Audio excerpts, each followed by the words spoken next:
Welcome, everybody. It's a big pleasure to start our program about integrative oncology today. It's part of a history that we're starting strong after the cooperation between the All India Institute of Ayurveda, the Federal University of Rio de Janeiro, and the Brazilian Academic Consortium for Integrative Health in Brazil, that's part of a big network of traditional complementary and integrative medicine movement. I would like to introduce the program. We have two speakers today, Dr. Sukumar and Dr. 𝗦𝗿𝗵𝗵𝗺. They will be introduced soon. And we started with the opening with Dr. 𝗦𝗿𝗵𝗵𝗺, Director of All India Institute of Ayurveda, that belongs to the Ministry of Ayush in India. Mr. Sardeshmukh, Ambassador to Brazil of India. Dr. 𝗦𝗿𝗵𝗵𝗺𝗵, Director of National Cancer Institute, INCA, in Brazil. Dr. 𝗦𝗿𝗵𝗵𝗺𝗃𝗍𝗂, Coordinator of the Integrative Oncology Committee of CABZIM. Dr. Paula Melo Martins, Coordinator of the Ayurveda Committee of CABZIM. Dr. Fátima Ribeiro, that represents the network of traditional complementary integrative medicine that we name PICS in Brazil. Dr. 𝗦𝗿𝗂𝗵𝗵𝗺𝗍𝗂 Ribeiro Jr. from the school 𝗦𝗿𝗵𝗵𝗺𝗂𝗵, Assistant Coordinator of the Ayurveda Committee. Dr. Jorge Luiz Berra, Director of the Foundation Ayurveda Prema in Argentina, and also International Coordinator of the Ayurveda Committee of CABZIM. After the opening, we have the lecture of Professor 𝗦𝗿𝗵𝗵𝗺𝗍𝗂 from Department Kaya Chikista from All India Institute of Ayurveda for 25 minutes, and then the lecture of Dr. Sukumar from the Bharatiya Sanskrit Darshan Trust Integrated Cancer Treatment Research Center in Pune, India. Dr. 𝗦𝗿𝗵𝗵𝗺𝗍𝗂 helps with the moderation and translation of the lecture. And we have some minutes at the end to debate and conclusions. So then I would like to ask Dr. 𝗦𝗿𝗵𝗵𝗺𝗍𝗂 to give preliminary talks, and thanks for your presence. Thank you very much.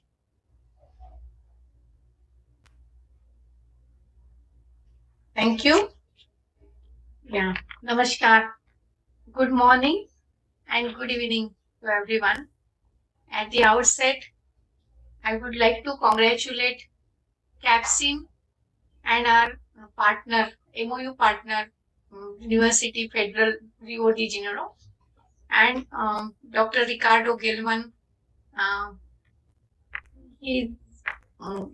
the Honorable Ambassador, Mr. Suresh Reddy ji, and who is Indian Ambassador to Brazil, and Dr. Ana Cristina, General Director of National Cancer Institution, Dr. Paulo Tedras Costa, Coordinator of Integrative Oncology Committee, Dr. Martins, Coordinator of Ayurveda Committee, CABZIM, Dr. Fatima, Dr. George Ruge, our friend, Dr. George Luis Berra, Dr. Sukumar Sardeshmukh, Dr. 𝗦𝗿𝗵𝗵𝗺𝗃𝗍𝗂, and Dr. Rajgopal.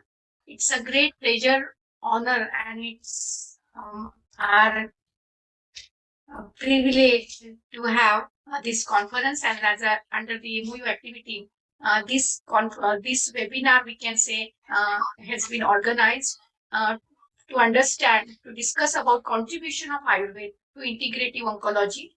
And as Dr. Sukumar Sardeshmukh, we have, as we know, that there are thousands of database of the successful stories of holistic and integrated management with the cancer for last 1 decade and more than the decade. And at All India Institute of Ayurveda, which is a tertiary care center, we also have the integrated oncology unit. Dr. 𝗦𝗿𝗵𝗵𝗺𝗍𝗂 is coordinating, and he will be presenting the activities. And we have also MOU with the conventional medical institution, that is National Institute of Prevention of Cancer Management and National Cancer Institute under the AIMS, and under which we have academic research and the patient care collaborative activities in 4 conditions: head, neck, breast, cervical cancer. And we have developed some integrated protocol in which stage, where it is a radiology, chemoadjuvant, or primary prevention, secondary prevention, improving the survivorship, improving the quality of life, because the strength of Ayurveda is in the prevention and immunomodulation, and also in the treatment. It is a 5P medicine: prevention, promotion, and also the therapeutic management with diet, lifestyle, panchakarma, meditation, yoga, and oral medication. So earlier it was practice-based evidence, and now through the university collaboration, we are creating evidence-based practices. If you allow, if I have only few slides, I'll take only 2 to 3 minutes just to share to my the Brazilian and the Argentine international guests about what Ayurveda is in how we really do in India. May I share, or shall I just speak in the? You can share. Yeah, thank you. Thank you. Yeah.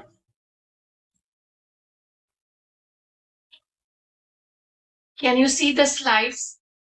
Perfectly. Yes. So this is All India Institute. It is a tertiary care center under Ministry of Ayush, where it is a translational research. It is a institute for creating evidence. You can say research projects in Ayurveda, and the Ayush practices, products, and services are already registered. And All India Institute also is leading in creating the evidence. And as under the international cooperation of the ministry, All India Institute also has international cooperation. And we have country to country institute MOU. Our MOU is also one of the MOU. And we have the chair, Ayush Information Cell, and the programs. And we also conduct various training programs, online, offline, as Honorable Ambassador was mentioning. We also have the module for the bridge course for the allopathy, conventional medical doctors, paramedical professionals, dietitian, beautician, under the Ministry of Skill Development. Or also we can offer the certificate program for that.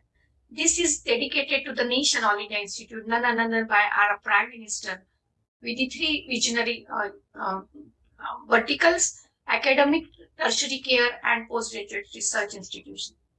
And in OPD, it is like the conventional medical institution. It has the same huge setup where every day more than 1,500 to 2,000 patients, they visit to outpatient specialty units. We have holistic and integrated model, which is NABH accredited, and each specialty unit like diabetes, respiratory, neurology, nephrology, pediatric, geriatric, mother, child, all which are the strength of Ayurveda, which has a specialty, holistic, and supported with the modern conventional diagnostic facilities, including radiology, X-ray, biochemistry. So we have HMIS, hospital management system, so that any given condition like diabetes, we have a database of 41,000. Anorectal condition, integrated cancer management, which Dr. 𝗦𝗿𝗚𝗵 will chair. We also have the database of the successful stories. So this is a sort of, and it is supported with ICU and the preventive diet, lifestyle, and counseling. During COVID time, we really serve the nation and the humanity with the same integrated and holistic approach. The tagline was care with compassion, with the training to the staff for the emergency management, with the yoga to the patient and our staff also doing it. And I'm happy to share that we did not have any mortality in mild to moderate patients. And coming to the certificate program, we have certificate program in Panchakarma, Ksharasutra, dietitian, hospital administration, yoga, and MD, postgraduate and doctoral program, where it is university attached to Delhi University. Coming to the research project, we have 577 research project with the robust mechanism for the international publishing into the peer-reviewed journal, DRC, IRC, Institutional Ethics Committee, Data Safety Monitoring Board. So, and the publications 1600 so far. Recently, we had the opportunity to sign a very prestigious MOU, what we are discussing under the activity as with the Rio de Janeiro and the CAPSIN in front of our none other than Honorable Prime Minister. And similarly, we have signed 45 MOUs within premium national and international MOUs. And I am really happy and proud moment for us to mention here that recently, whatever we signed with UK College of Medicine, London, UK College of Medicine and London School of Hygiene, Ashwagandha Withania somnifera is the first herb which has been accepted through MHRA regulatory as a medicine, not as a supplement, and it has got NHS approval as well. So this will be conducted in the long COVID as a double-blind controlled clinical standard. It is a gold standard. So we also look forward to this MOU partner to have many more research projects, also academic programs, and also the training programs. And lastly, recently we had an opportunity and we were blessed and fortunate to have the visit of Director General WHO Tedros Adhanom and our Ghebreyesus and Health Minister. And in his tweet, he mentioned that it is the center where tradition meets technology and which is classical yet contemporary. So with all our MOU partner, we are blessed to have the strong collaborating partner like what we are discussing now. And I'm sure we will also create another success story in the integrated and the holistic management of cancer. Thank you very much. And for this Azadi Ka Amrit Mahotsav, when India is celebrating 75th year of its independence in this year, we expect that we can create under this collaboration integrated and holistic management protocol for the cancer management through all the partners who are joined here. And I wish all the success for this program. And the speakers are eminent and experienced. Thank you very much. Namaste.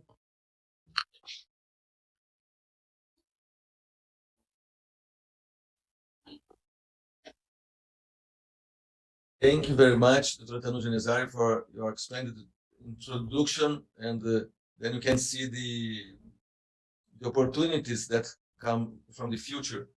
I'd like just to mention that we are planning on the 12th of September, the second webinar about pediatric neurology in the field of cerebral palsy, Dr. 𝗦𝗿𝗂𝗵𝗺𝗃𝗵 together.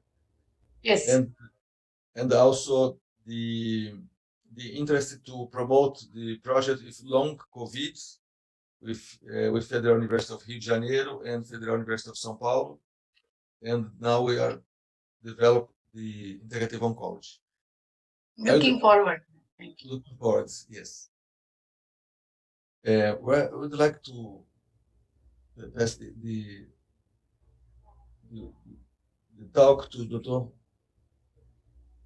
Sardeshmukh, Indian ambassador to Brazil. Please, would like to hear you.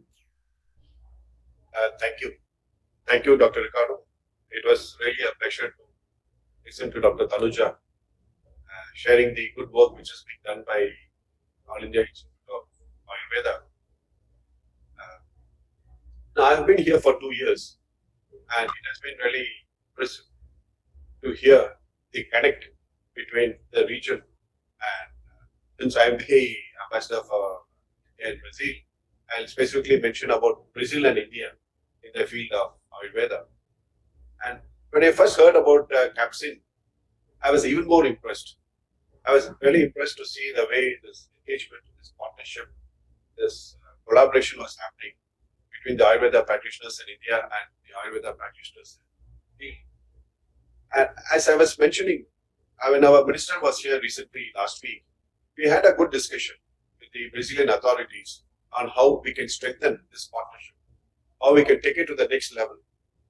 Because we have already got a good understanding at what we call the institutional level, in the sense of between the academic institute institutes in Brazil and the academic institutes in India in terms of doing some joint research. And then we also have a good connect between the practitioners on both sides and between practitioners in Brazil, Argentina, and also with our All India Ayurveda Institute. Now the question is, how do we take it to the next level? And that is what I'm really working on. And I hope to come back with some good news in a couple of months in terms of creating that institute. And I am very happy to hear the subjects which Dr. 𝗂𝗵𝗵𝗺𝗂𝗵 was talking about in terms of doing this webinar. Today it is on oncology, and next month it is on pediatric neurology, and then on long COVID, the projects planning to research. It's really remarkable because when you look at cancer is really, as we say, outcome of lifestyle. Today it has changed. Today we have a lot of mutations, a lot of things which are happening in the gene. But fundamentally, it is also related to the lifestyle.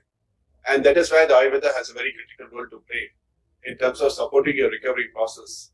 And also, when you look at the long COVID, we are recognizing that at the end of the day, it comes down to how you own immunity systems within the body to withstand this long COVID. And long COVID is only an indication of the challenges which are going to come in the future. Because nobody was really prepared for the COVID, and nobody was prepared for the first wave, for the second wave, or whatever we want to call it. But at the end of the day, the bottom line is that everybody realized that we need to focus on ourselves. We need to strengthen the systems from inside to withstand the effect of this pandemic, the effect of this virus. And hence, I'm really very happy to hear of this research, of this collaboration which is being proposed in long COVID. And actually, from the embassy, please treat us as your partners. We are always here, happy to support, happy to work with you. And in this context, I must mention also, I was extremely happy about the translation which we were able to do of the COVID protocol, which was released by the Ministry of Ayush. It was truly a very satisfying moment for me because we were giving the opportunity for the people to look for some solutions to the challenge which they faced and which they did not have any other solution. So I was really happy that we could do that translation. And with this, thank you so much, Dr. 𝗂𝗵𝗺𝗺, for inviting me, Dr. 𝗂𝗵𝗺𝗺𝗵, and our friends from Argentina and from Brazil and India. Thank you so much. Thank you very much to Sardeshmukh, and we want very much that collaboration indeed. It will be very important to discuss. I would like now to pass the word to Dr. Ana Cristina, Director of the National Cancer Institute. We named it INCA in Rio de Janeiro, Brazil. It's a big pleasure to receive you in our collaboration. Thank you.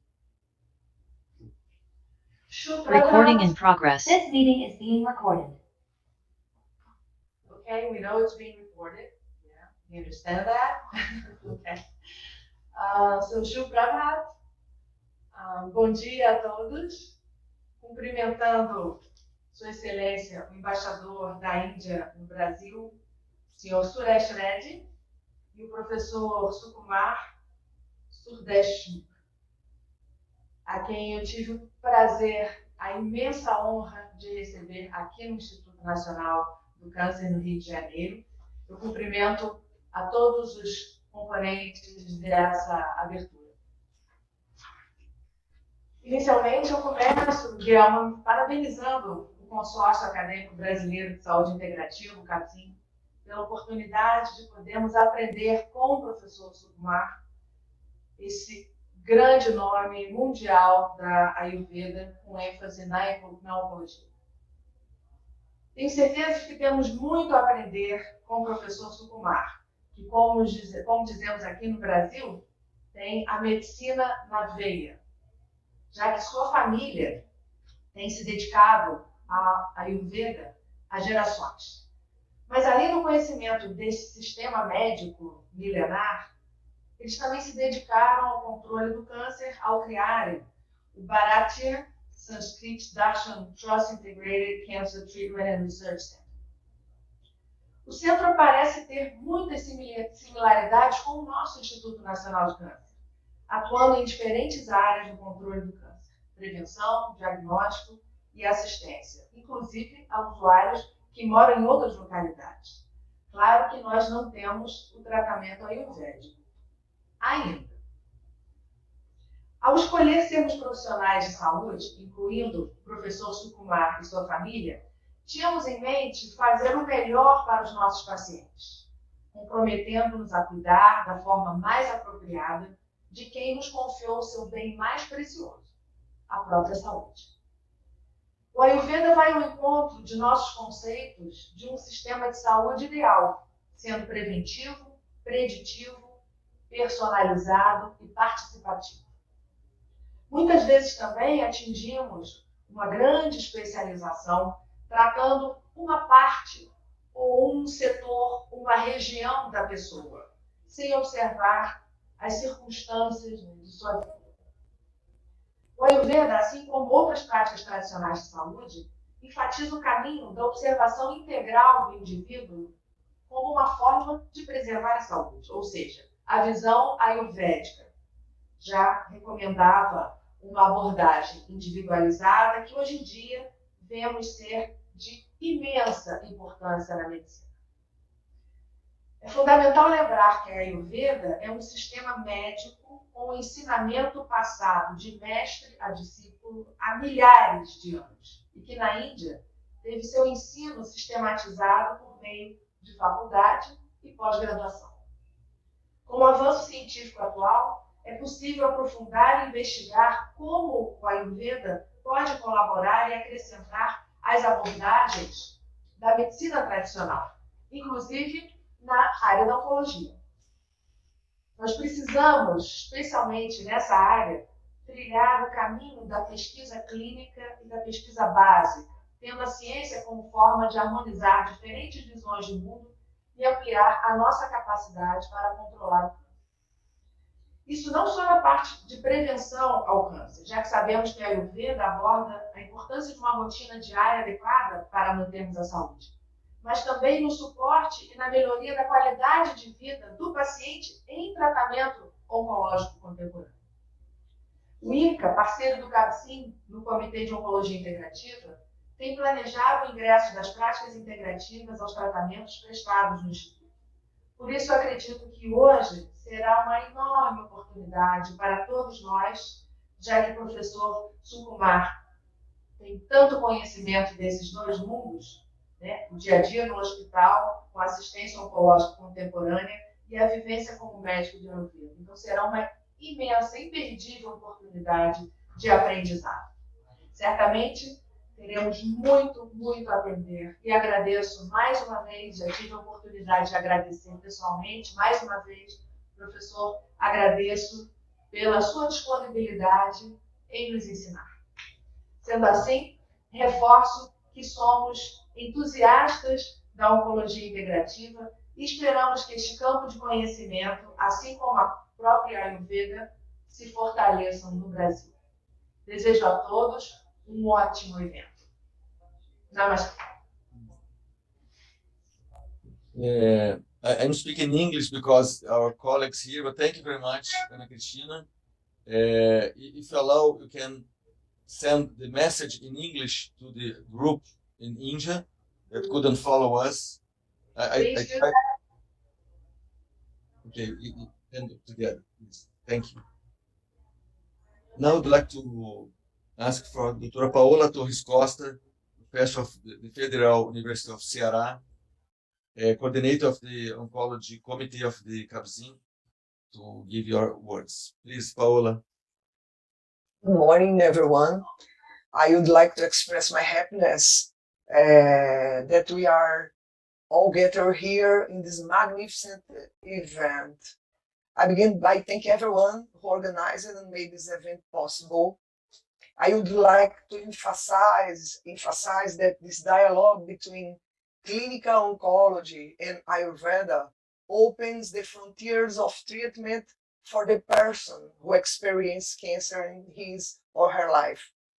Ayurveda is the science of life, and when dealing with life, we need to realize its uniqueness and diversity, crossing the boundaries of conventional science and moving towards an inclusive science. This is capable of contemplating traditional medicine through an inclusive and open dialogue for the benefit of patients.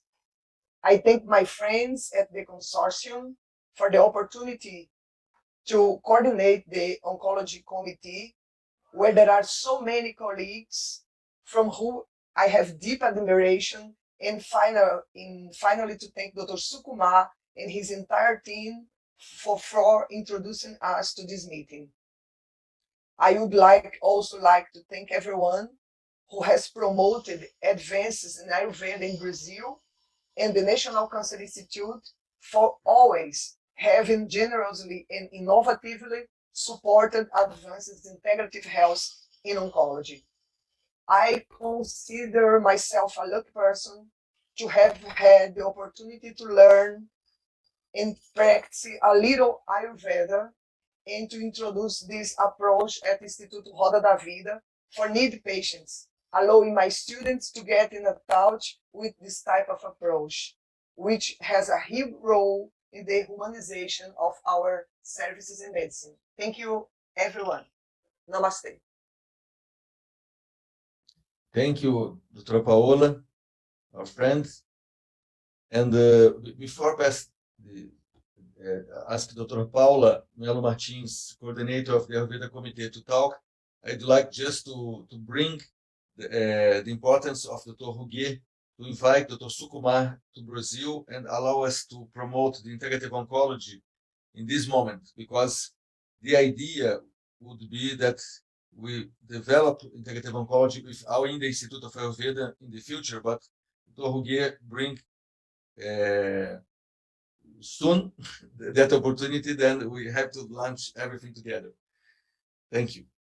Then I'd like to pass the word to Dr. Paula 𝗦𝗂𝗵𝗵𝗺𝗂𝗵. Hello, good morning, everyone. Good evening. I would like to talk in Portuguese. Excuse me. É prazer estar aqui, né, iniciando esse novo grupo, novo comitê, o novo formato do Comitê de Ayurveda, né, com a minha presença e a presença do Dr. 𝗦𝗂𝗵𝗵, né, como coordenador adjunto, uma grande pessoa que nos traz aqui, né, uma série de pessoas e mestres que irão compartilhar conosco essa experiência. Gostaria de cumprimentar a todos, cumprimentando também o Dr. Jorge Berra, né, grande pessoa dentro do nosso comitê, agora como um representante das nossas relações internacionais, né, uma grande equipe de pesquisadores e profissionais que se relacionam com a Ayurveda dentro do Brasil, que são referência nesse campo, né? Tendo um comitê de Ayurveda como objetivo trazer o diálogo entre pesquisadores e profissionais, né? Tanto no país como em outros países. Vejo agora esse nosso momento como uma janela de oportunidade para que possamos trilhar juntos dentro de um caminhar na formação com as nossas instituições de pesquisa, com as nossas instituições de regulação, um diálogo mais próximo e mais eficiente para que possamos ter um Ayurveda para todos em diversas especialidades que podemos tratar de forma integrativa e complementar. Dentro da visão do Ayurveda, a abordagem do câncer está bastante voltada a uma visão holística, como já foi falado aqui, né? Trazendo o respeito e o olhar para a imunidade, para a vitalidade e para todas as condições mentais e emocionais, formas estas que talvez não consigamos alcançar em nossos protocolos convencionais e ocidentais. Então, esse compartilhamento de experiências que o Dr. Sukumar vem nos prestigiar, talvez seja um grande salto para que possamos, dentro das nossas instituições, né? E aí vejo muito a participação das nossas universidades, os nossos hospitais universitários, o Instituto do Câncer aqui presente, para que possamos compartilhar técnicas, procedimentos e principalmente iniciarmos todos esses processos dentro da formação, uma formação acadêmica para os nossos profissionais, para que possamos dessa forma ter um olhar holístico, integrativo e complementar, né? Trazendo o Ayurveda para dentro dessa discussão e caminhar conjuntamente com nossa medicina tradicional. Então, é um grande prazer estar dividindo aqui com a colega, né, dentro desse evento, um comitê compartilhado pelo CABCIM entre os comitês, né, o Comitê de Oncologia e Ayurveda, esse momento tão ímpar. Gostaria de colocar também a intenção do Comitê de Ayurveda no sentido da discussão mais aprofundada acerca do uso das plantas medicinais, dos procedimentos e de todo um desenvolvimento em mapa de evidências para que possamos sinalizar quais as ações futuras devemos ter ao longo desse caminhar e aqui no Brasil, para que possamos construir não só no Brasil, mas como na América Latina, um Ayurveda para todos. Um bom evento a todos e muito obrigada. Namastê. Thank you very much, Dr. Paula, from University of Brasilia, to bring your words. We will translate also in English after. I'd like to invite Dr. 𝗦𝗂𝗵𝗺𝗂𝗵 Ribeiro from the Brazilian Network of Traditional Complementary Integrative Medicine. We name it 𝗦𝗿𝗵𝗂𝗵𝗵 Brazil, to give your words. Thank you, please. Namaste. It's a great pleasure to stay here. I am professor in the Rio de Janeiro State University, and we have a group that investigated the traditional medicine. Namaste, welcome, Dr. Sukumar, Dr. Tanuja, Dr. 𝗦𝗿𝗵𝗂𝗵𝗺𝗃𝗵, and George Brenner, and our Brazilian colleagues. Saudações. Particularly to Dr. 𝗦𝗿𝗵𝗺𝗃𝗵, the most important investigator and master in Ayurveda in Brazil. In health practice, including Chinese medicine, Ayurveda, and yoga in Brazilian health system. It's a politics. By the way, it's strongly established in primary health unit, basic unit of health system. So in hospital, it's not so common. So the participation of National Cancer Institute is very auspicious. Brazil has another particularity.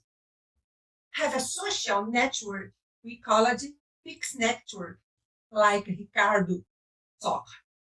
It's a national network with points in the states. This network helps and pressure government to improve these politics.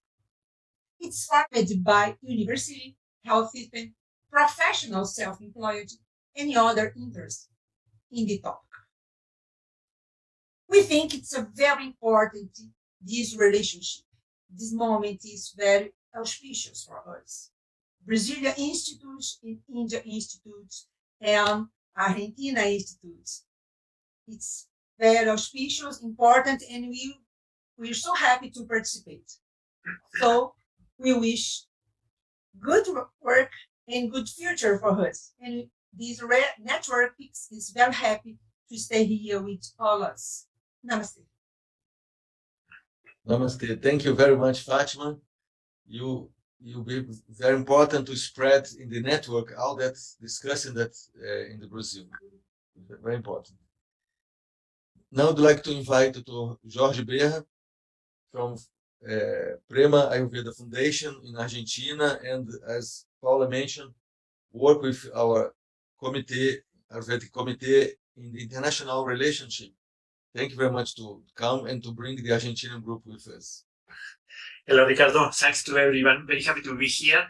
First of all, I want to convey the regards from the Indian ambassador in Argentina, Dr. Sri Dinesh Bhatia, who's involved just greeting one Indian delegation with the Argentinian government. But this activity has also the sponsorship of the Indian embassy in Argentina. Also, great regards to Dr. Tanuja, to Dr. Raja Gopala, to all of the Latin American brothers, much than brothers, from Brazil, and we are very happy to be here. Just to mention very few things. 1 in 8 people will have cancer during their lifetime. Cancer is a reality. It's very important.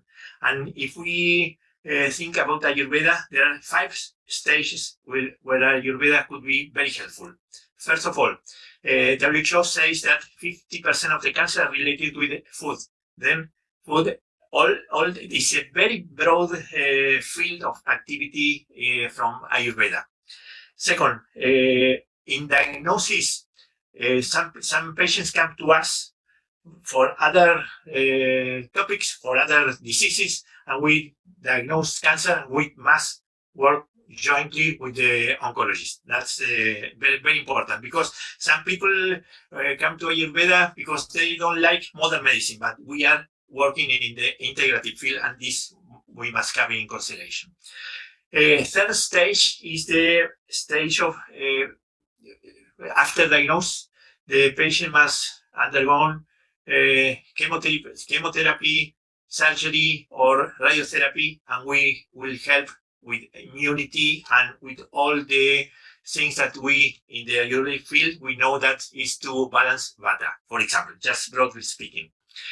During the chemotherapy, it's very important, and Ayurveda has a lot of resources to help to reduce side effects. And the last stage is when the oncologist says it's not need any more treatment.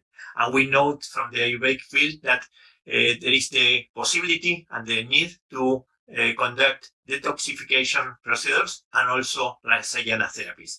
In broadly speaking, Ayurveda has a lot of things to help the patients with cancer, and not only the patients, but also the families. And we know that Ayurveda has a lot of resources to help to the body, to help to the mind, to help to the spirit in these very difficult situations.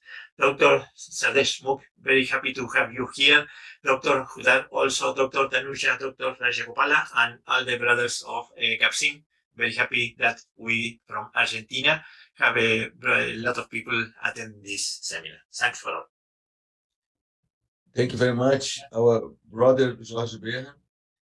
I'd like to conclude the opening with the talks of Dr. 𝗦𝗿𝗀𝗵, that is one of the big responsible for this meeting today. Please, 𝗦𝗿𝗀𝗵, can give your words, please. Good morning and good evening to all the dignitaries.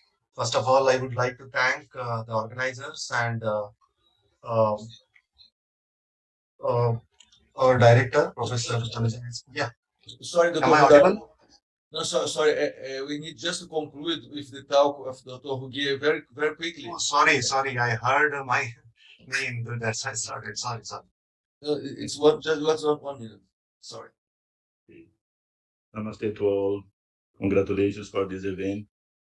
I would like to congratulate our ambassador, Indian ambassador here in Brazil, because we are doing a very big efforts to establish Ayurveda in our country in South America, help us in many activities here, and all the old colleagues like Jorge Berra, Ricardo, Ana, and all of you here, and Dr. Tanuja. We have known her for many years, and I have a great admiration for her work from Pune in the Tilak University, I think. Yes, And, I do remember. Yeah, Nice.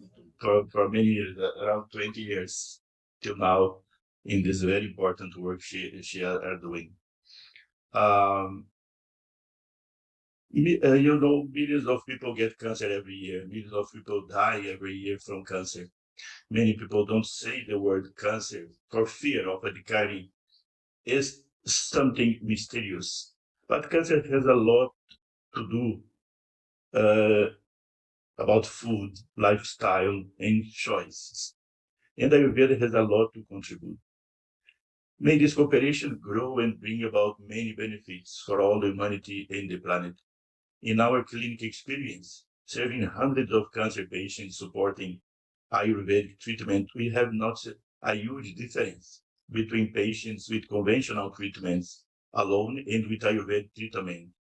Let's join force to promote these activities, including Ayurveda and modern medicine globally. And I know Dr. Sukumar, Dr. 𝗦𝗿𝗀𝗵𝗺𝗂𝗵, Dr. Tanuja, they are doing a very good work in India and research about these subjects. And they have a lot to contribute with us to establish Ayurveda in these treatments here in Brazil. Dr. Carlos José doing good work in Rio de Janeiro. And now we do everything together to increase this possibility to Ayurveda contribute for one humanity more healthy and more happy. Namaste. Thank you very much, Rugi. Now, I'd like to thank everybody to that opening that show us the perspective of development of Ayurveda in Brazil. And now we'll focus in two lectures. First, I'd like to invite Dr. Hadar, a professor associated from the Department of Kaya Chikitsa, now in the Institute of Ayurveda, to give your lecture. You can share your slides if you want also. Thank you very much. Dr. Vidal. Thank you. Thank you. Good morning and good evening. Sorry for the interruption. Previously, I heard I called it this one. So, first of all, I would like to thank the organizers and our director, Madam Tanuja Madam, for giving me this opportunity to share my few views about the integrative oncology Ayurveda EIA perspective. So, I'm just sharing the slides simultaneously.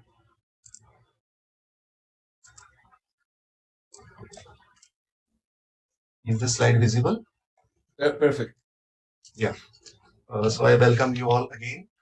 So as all the introductory remarks were talking about the integrative approach to the different conditions, particularly cancer, which we all are evidencing the integrative importance in particularly managing the cancer in a better way.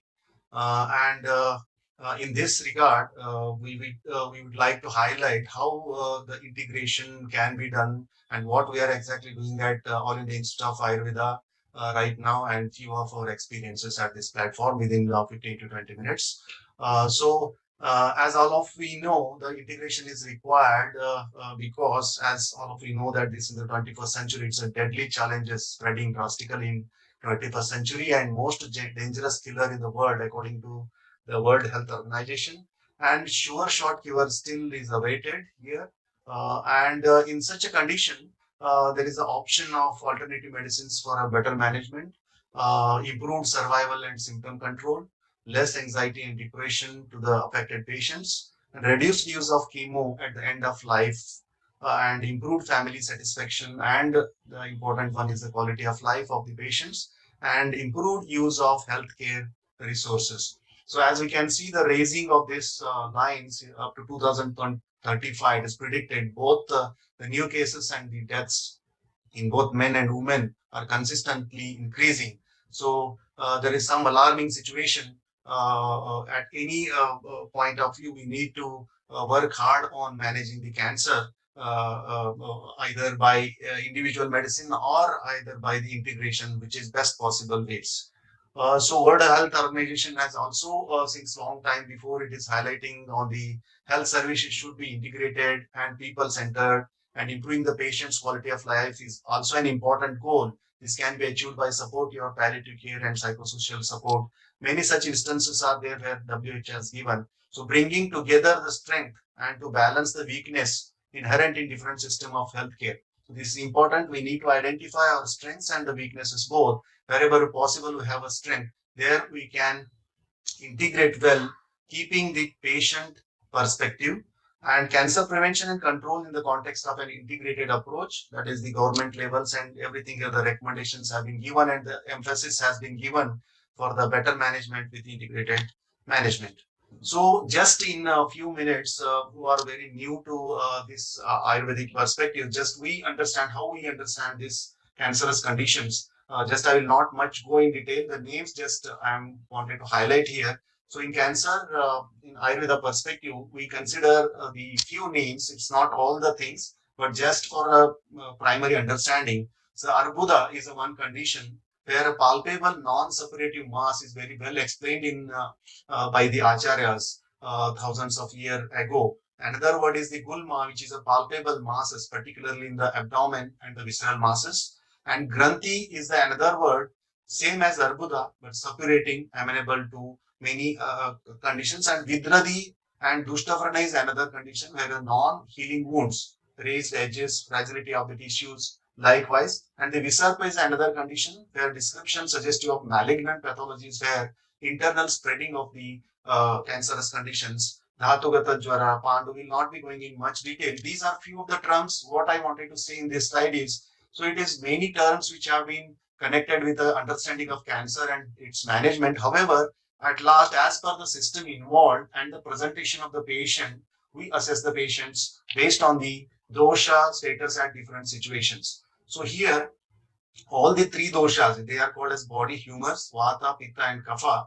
If they are balanced, then the health of the tissues, that is the dhatus, are the tissues of the bodies which are well balanced, then the person will be healthy. If any imbalances in these doshas will lead to impairment in the metabolization of the proper tissue elements of the body, leading to the irregular or the uncontrolled growth of the tissues leading to the cancer. So the main concept I wanted to highlight is based on the doshas. For example, during chemotherapy, the patient is presenting with some of the symptoms of the vata and pitta. And the post-radiotherapy conditions also similar, vata and pitta. And after surgical removal, at the condition, if the patient comes to us, we consider little bits. Most of the times looks like this, not exactly. The vata predominance is. On relapse, again, vata predominance is to be kept. Palliative care, three doshas. And the digestive fire and other things are to be taken care at all the stages of the disease. So particularly the tissue elements affected in this condition are rasa, rakta, mamsa and meda to say, but as per the stage, there are almost all the dhatus are involved at later stages of the disease. So coming to the strength of Ayurveda, as we are thinking about the strength, we need to identify where we can integrate with our strength. So that is mainly the preventive aspect where diet, lifestyle, yoga advice, that is word used is dinacharya and ritucharya. Dinacharya is the daily regimen and the ritucharya is the seasonal regimen that needs to be followed. Then this is the one area where we can make the people sensitize and make the lifestyle in the long run. We can make the people to adopt these healthier lifestyle and diet, as one of our introductory speaker was telling about 50% of cancers are because of diet as per WHO. So all this takes a important role. And next is the add-on therapy. Along with the ongoing conventional therapy, we can give a supportive therapies, add-on therapies, which will enhance the recovery rate of patient. This is another area. Adjuvant therapies to counteract the side effects of a chemo and the radiotherapies, and the supportive care to improve the quality of life. And standalone, sometimes the patient, willing patients or the patient who are not fit for chemotherapy or radiotherapy, they will be opting for us, who are coming to us with these all intentions. The patients are already approaching to us. There we can go for standalone Ayurveda therapy where chemo and radio are contraindicated. So we are having different sections of the treatment. That is on the right side. That is the Shamana Chikitsa. That is treatment using the Ayurvedic medications, internal medicines, and the Shodhana, that is the Panchakarma therapy, which is called as the biopurification methods. Before giving any medications, we do, if the patient is fit for purification therapies, detoxification therapy, we administer them Shodhana Chikitsa, that is biopurification method, and followed by Rasayana Chikitsa is another interesting and very useful aspect in the management of the cancer, where immunotherapy, rejuvenation, or the Kaya Kalpas are used. That is a rejuvenation therapy, rejuvenating the cells is another aspect. And the yoga, pranayama, and achara rasayana. Yoga, pranayama, everyone knows the contribution of that. Achara rasayana is a behavioral therapy, is also very important aspect. which ultimately leads to stress, and one of the factor for the cause for the cancer is again stress. So behavioral therapy is very well explained in Ayurveda, that are also be taken, and counseling, diet, lifestyle management, and the Dinacharya Rutucharya, which I have already explained. So apart from this the approach, the many the effects, the reported activities of Ayurveda single and compound formulations, almost we get in index journals, the activity of Ayurveda drugs already proved. In most of the times it is a preclinical. It's unfortunate, very less clinical trials have been done. But these all are proved. The drugs are, different drugs are proved as apoptotic, cytotoxic, anti-cancerous, anti-metastatic, anti-proliferative, antioxidant, anti-mitotic, inhibit clonal expansion. Likewise, a list of all the required scientific evidences have been published in the scientific journals: tumor regression, anti-neoplastic activity, radioprotective activity, chemoprotective activity, chemopreventive activity, immunomodulation, anti-inflammatory activities. Many of these are already proved in a preclinical studies. Now a time is to integrate, mutually understand, have the evidences, safety of the drugs, and then collaborate and proceed for the clinical research projects which will yield fruitful results in the practice of cancer. So a few activities in this regard we would like to highlight here. A Center for Integrative Oncology has been established in 2016 as a in the partnership of collaboration of NICPR, which is National Institute of Cancer Prevention and Research. It is a body of ICMR.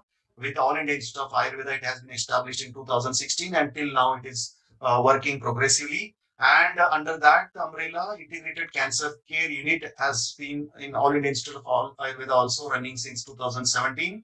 And we have a lot of patients, more than 3,000 patients we have seen in the last 5 years. And these all type of cancers which are listed here we have come across. And the highlighted one are most commonly we are getting in our clinics, that is breast cancer, lung cancer, oral, gliomas, astrocytomas, sarcomas, gallbladder cancers, and the hepatocellular carcinomas. So these are the few cases, and we are practicing what with the aspect of previously, as I have told, in all the aspect, preventive aspects as awareness programs and regularly, and add-on therapies, adjuvant therapies, and few patients comes to us for a standalone therapies. In all aspects we are working, and we have a very challenging and interesting results. Also we are documenting all of them so that can become a lead point for the next conception of the projects. And we have also conceived few projects at the higher level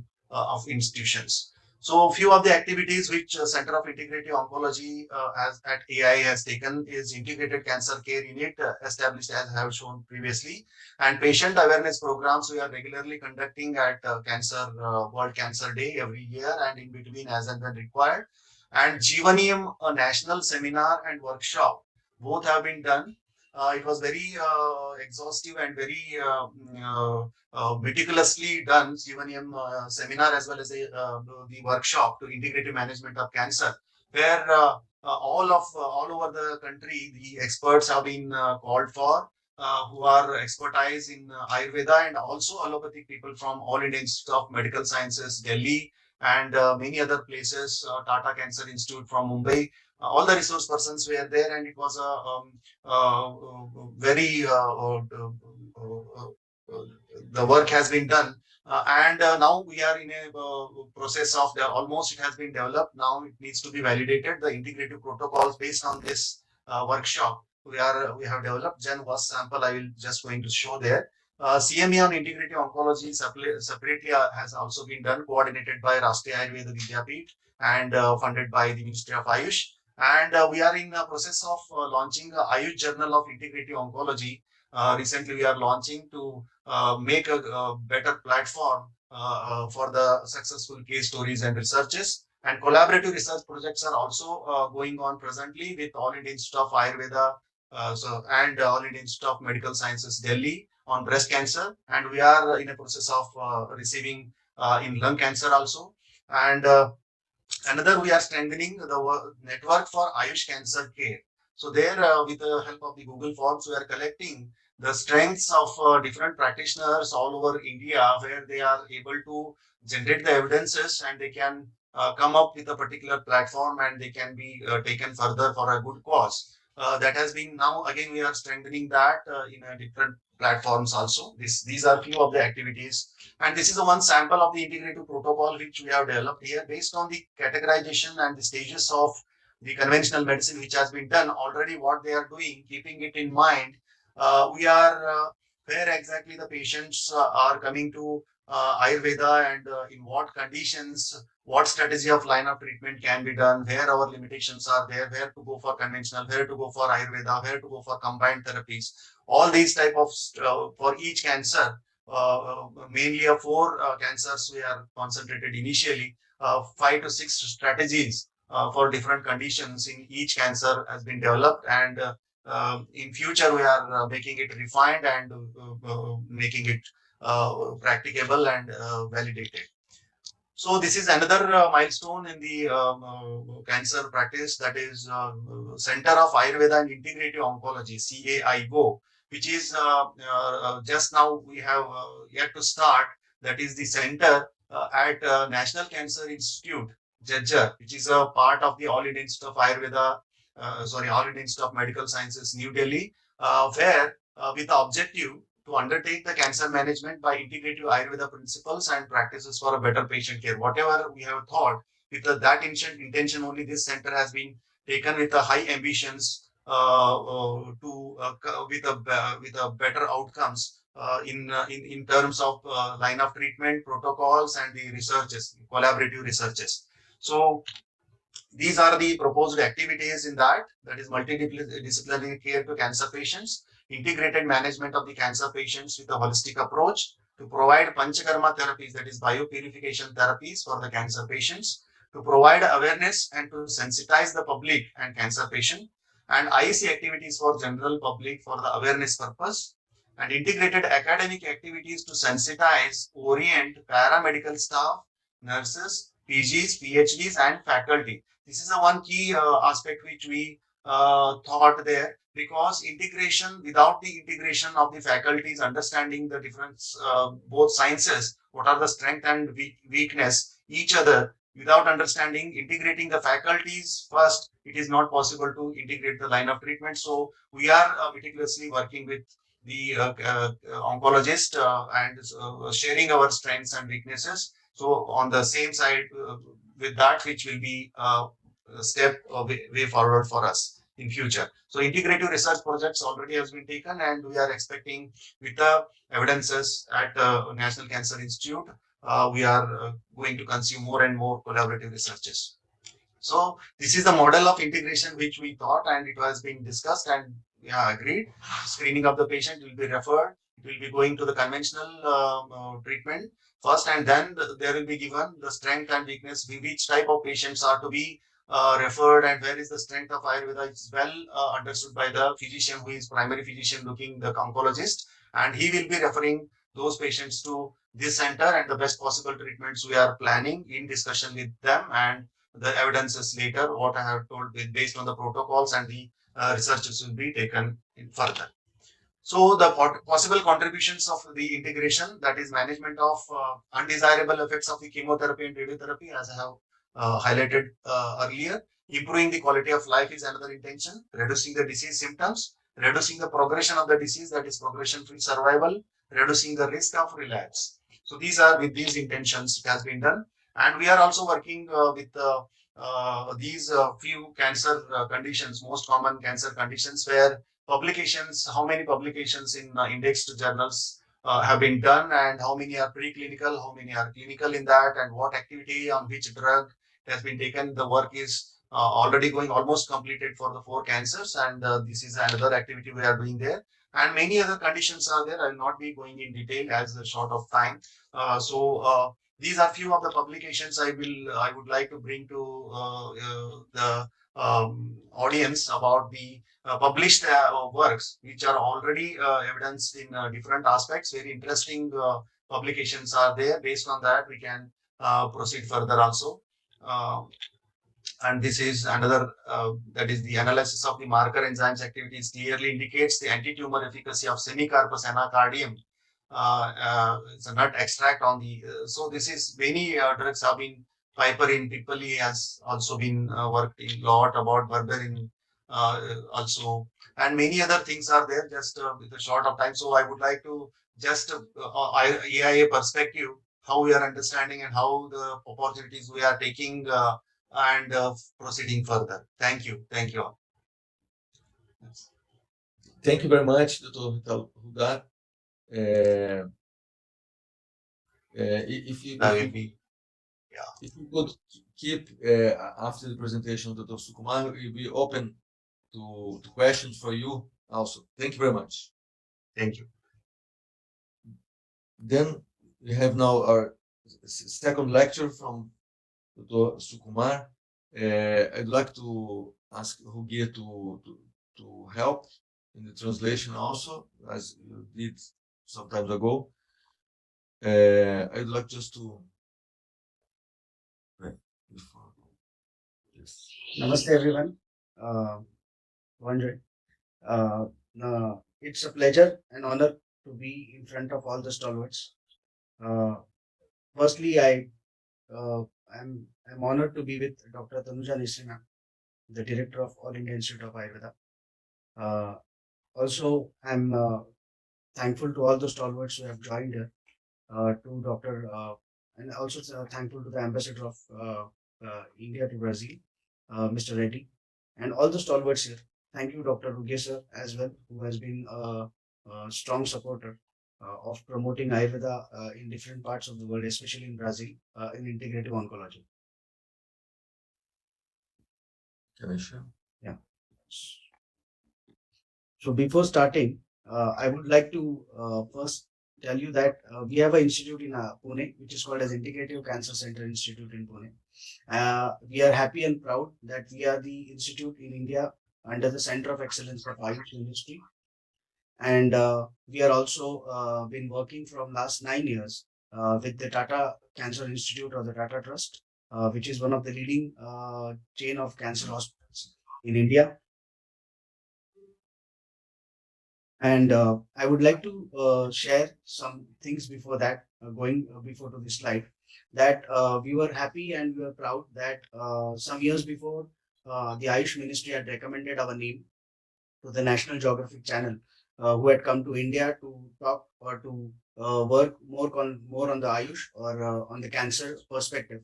And we were happy that the National Geographic Channel, a very well-known media group, could cover us, and they would show our center in this documentary, which was given by the for the cancer, integrative cancer. So I would request Dr. 𝗦𝗂𝗃𝗵𝗺 to please play the material much faster than any other science. At the Integrated Cancer Treatment and Research Center in Pune, this thousands of years old medicinal practice is integrated with modern day scientific practice to heal hundreds of cancer patients.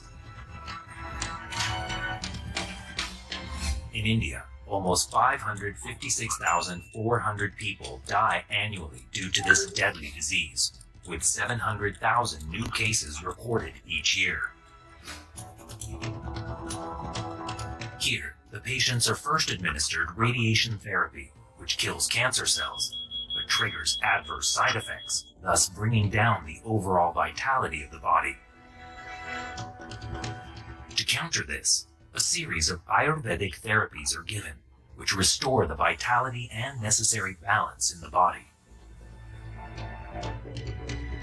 The allopathic treatment might just come to an end, but the Ayurvedic treatment clubbed together will continue for a very long time, so that the short-term and the long-term side effects can be mitigated, as well as the patient can be given a good quality of life. Almost a decade ago, the life of a botanical scientist from Mumbai got entangled in a rare kind of cancer.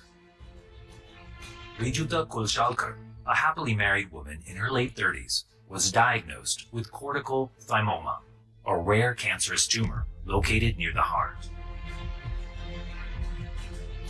Owing to her young age, doctors reluctantly agreed to administer chemo and radiation therapy, which further aggravated her agony. Half of my left lung was collapsed because of radiation.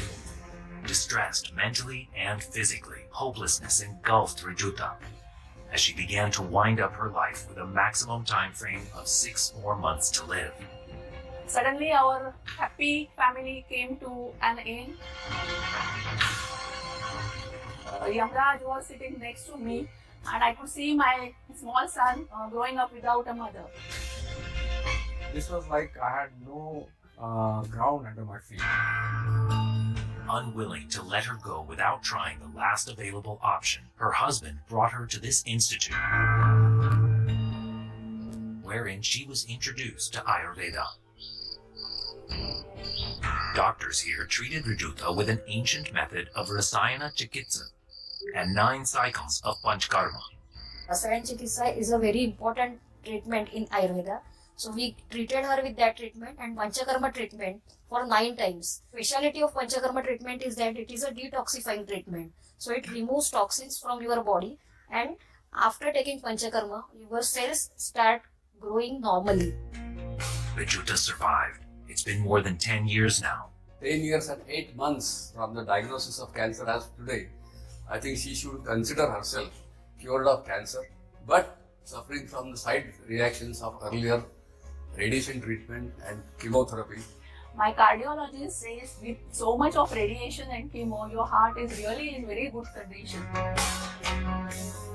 We are trying to live every moment of our life because it's a gift. This would not have been there but for Ayurveda.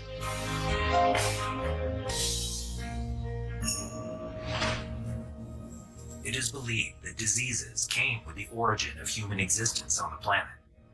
Since then, human beings have been researching on their own bodies and devising various methodologies to restore it to normalcy. More importantly, to eliminate not only diseases, but the root cause of them. In the ancient civilizations of Mesopotamia, Egypt, Greece, China, and the Indus Valley, traditional medicine combined philosophy, belief, and knowledge to treat the human body. While these systems are ancient, their relevance continues. Nearly 70% of the Indian population still depends on traditional medicine for primary health care. In Africa, this number stands at 80%. In the European Union alone, it is believed that 100 million people use traditional or herbal medicines. In China, it is estimated that 50% of the medicines are of herbal origin. Across the globe, the acceptance of traditional modes of treatment has seen a momentous surge. You can stop, please. Yes. So we saw a video where it was an documentary made by the National Geographic Channel, which says that yes, the integrative research with Ayurveda and modern medicine together, we can definitely help. We definitely help on main 3 to 4 levels, as Dr. Tanuja Nisri Madam also said earlier. One is to reduce the side effects of chemotherapy and radiations. Till now, what has happened is we have not been able to produce more evidences and research work on clinical trials that can help us to prove that yes, by Ayurvedic medicines and Ayurvedic treatment, we can reduce the side effects of chemotherapy and radiations. At the same time, we can also help to improve the immunomodulatory action, that is to improve the immune system by 𝗦𝗂𝗃𝗵𝗺𝗃𝗵. And also Ayurveda plays a very important role in the palliative care. I think that is one of the things that Ayurveda helps a lot, and to improve the quality of life. So I think let us proceed with the presentation. I'm not going to go into the big detail, but I'm just going to tell you that what Ayurveda can help in treating cancer with an integrative approach. So yeah, as we know in modern science, it leads cancer is said to be an abnormal growth of body cells. But in Ayurveda, it is not mentioned directly in any Ayurvedic text. So we compared, as Dr.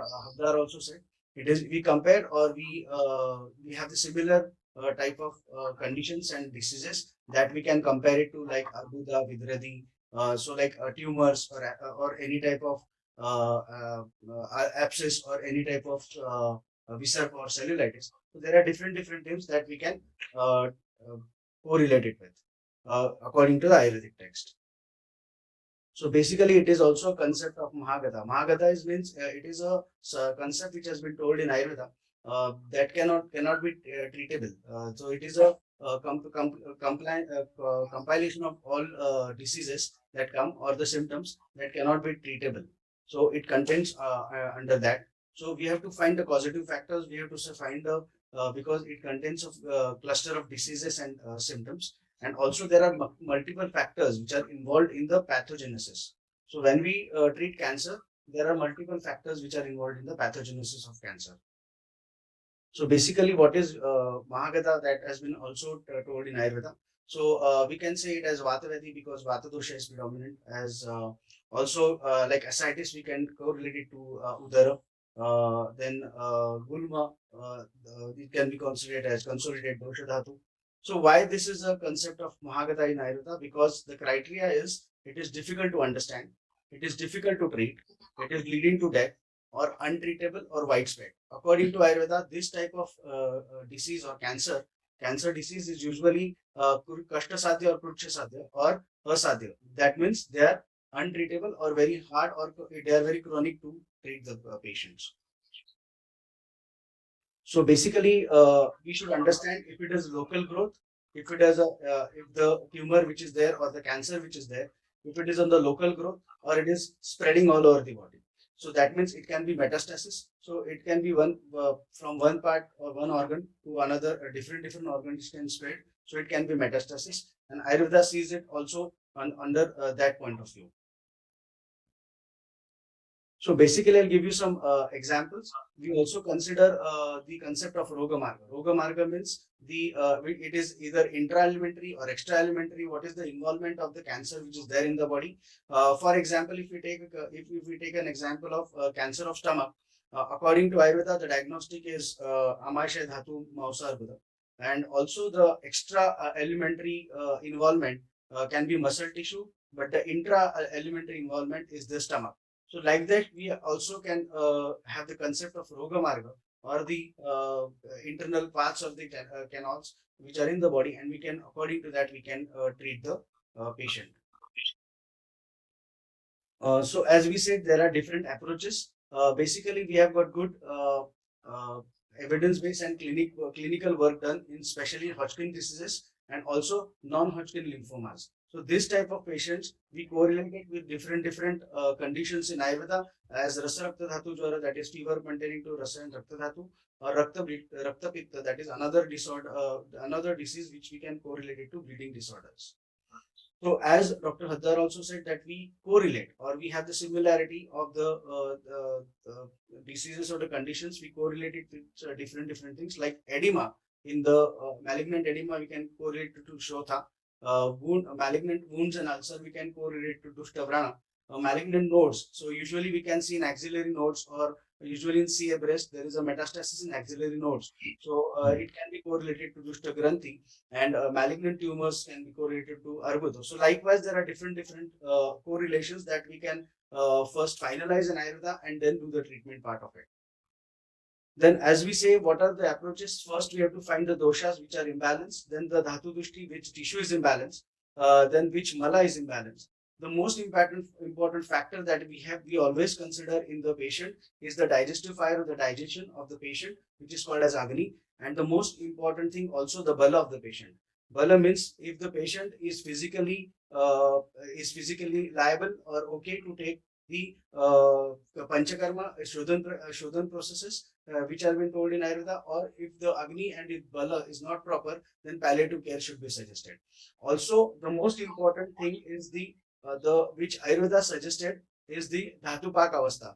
Dhatupak Avastha is one condition in Ayurveda which we can say that after the too much of vitiation of the tissues, and when it goes more deeper, then it goes to the Dhatupak Avastha. Dhatupak Avastha means there is a loss of the tissues, where the destruction of the tissues take place. So for example, in some cases like CA tongue or CA buccal mucosa or CA cheeks, you can see that there is a destruction of the tissues which happens, and you can see a lot of wounds and oozing of the pus formation or the blood coming there. So this is a typical, we can give an example of the Dhatupak Avastha, and according to that, we have to give the treatment. and also Strotodushti, which strotas or which channels of the body are responsible. For example, if there is CA lungs, according to Ayurveda, we take it under Pranava Strotasa, which we can correlate it to the upper respiratory tract. Or, for example, CA stomach, we can say it as Annava Strotasa, which we can relate it to the GI tract or digestive system of the body. So there are different approaches. I don't want to go into the theoretical part. I just want to show you some things that are very important. The most important thing is that we are able to help the patients to reduce the side effects of chemotherapy and radiations. So I think symptomatic treatment with different herbs and formulations, and it is very essential that in Ayurveda we have got various not only herbs but also herbo-mineral and herbo-metallic formulations that are proven and which are safe, standardized, and effectively used. Our institute has been tied up with Tata's, as I said before. We are doing the all the test or the standardization with the Tata Trust, the Attract Institute, which is in Mumbai, and we do all the animal study and the toxicological studies which are needed for the herbo-mineral or the herbo-metallic formulations which you use in different types of cancer. Again, the most important point that Ayurveda has considered always in cancer is the mind. So because we see that a lot of people who are having mental stress or different imbalances of the mind can be a main problem or the main cause of cancer.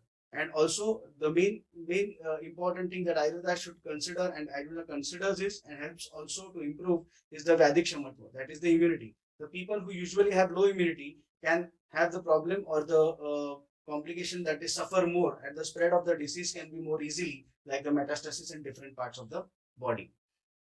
So basically, what are the causative factors? So usually people ask us, according to Ayurveda, what are the causative factors? As we say, diet, which we had told earlier, 50% of the people suffer to improper diet.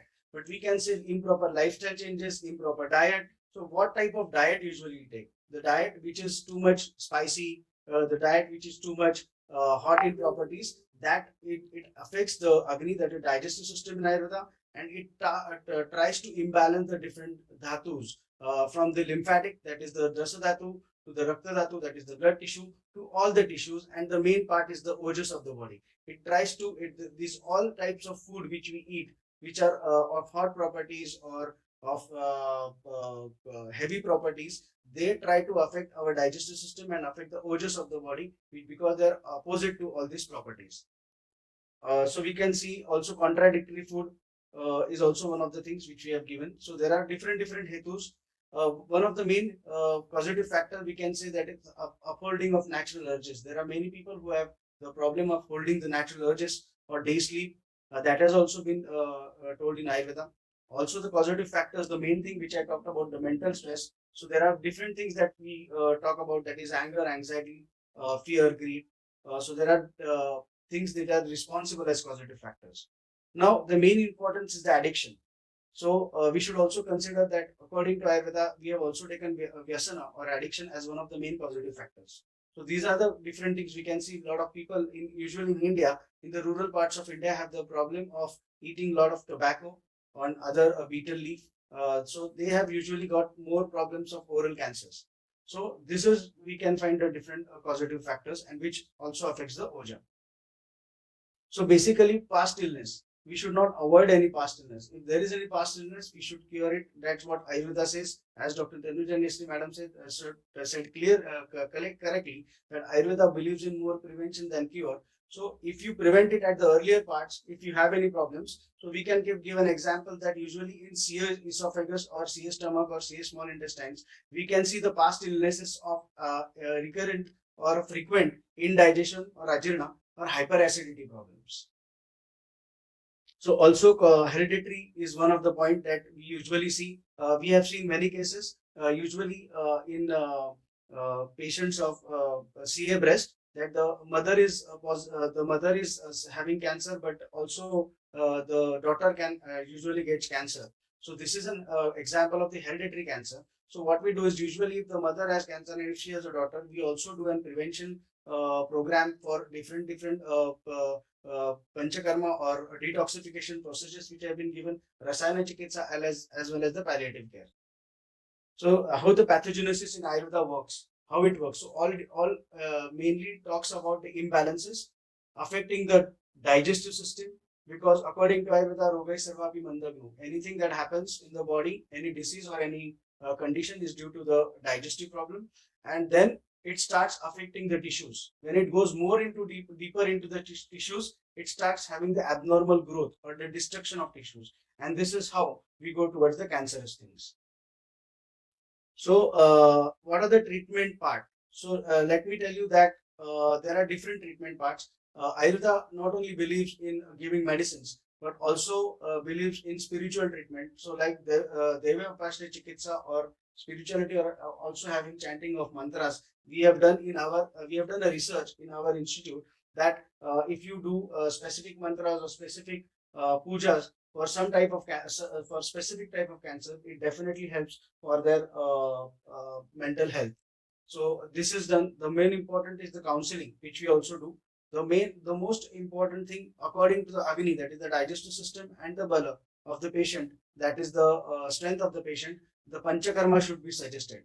And Panchakarma really helps in detoxifying all the toxins which are there in the cancer patients. So I'll not talk about it. I'll give you an example what usually we do. Panchakarma. Panchakarma is the 5 detoxification processes. So what we carry out is, for example, in some cancer types like CA throat, lung, breast, or melanoma of skin or Hodgkin disease, we do Vamana. Vamana is basically done for when there is too much of initiation of Kapha dosha. In duodenum, pancreas, and CA liver, we do the Virechana. In CA rectum, cervix, uterus, ovaries, testes, bone metastasis, we do the Basti. In CA nasopharynx and CA brain, we do the Nasya, and liver and leukemia, we do the Rakta Mokshana. So these are the 5 Panchakarmas which you can see, and there are the type of cancers which usually in that patients we do this type of treatment.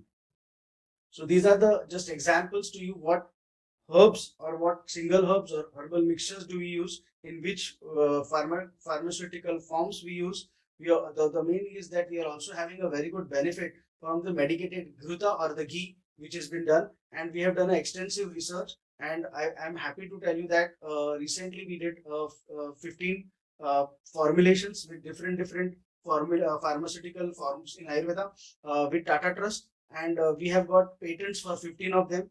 I am happy and glad to tell that we have got the Indian patent for all the 15, and now we are filed for the US patents. And we have also got the first chemo recovery kit from Ayurveda by this, which supports and helps to reduce the side effects of chemotherapy, like loss of hair, or vomiting, diarrhea, or ulcers, or loss in weight and loss in hunger. So all these things, if you the herbs or the formulations which we have used, and we have made a pilot study of more than 1,500 cases of different types of cancer who are taking chemotherapy, and if we use these herbs which we have done for the chemo recovery kit, we have got a very good result for that. So these are the different types of cancer, and we use this type of formulations which are there. Then Rasayana Chikitsa, rejuvenation. Let me tell you that there is always a controversy about using metals in Ayurveda, but the metallic formulations or herbometallic formulations which we use, or the single metallic formulations like Suvarna Bhasma, that is the nanoparticle of the ash made from the gold or silver, they have been extensively used in different types of cancer with a good efficacy and standardized protocols, and you will not believe that we have seen extensively good results in CA brain, leukemia, or Hodgkin's diseases, or different types of cancer using the metallic formulations as well.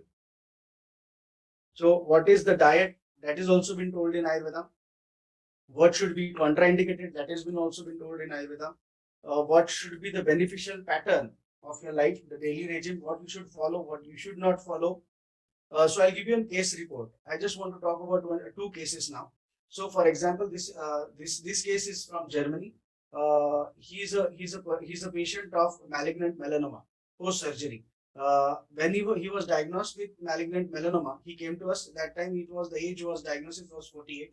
His current age is 64. So Ayurvedic diagnosis we had done here, that has been written. Ayurvedic treatment we started. The history was excision of the tumor, which was done in 1998, 1999.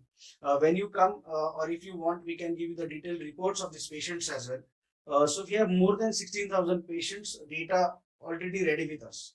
So Ayurvedic treatment was started in September 1998. Duration of the Ayurvedic treatment till now is 16 years, 3 months. The 10 years rate of survival is 10%. Let me tell you what are the medicines which are given to him. We also gave extensively Panchakarma to him.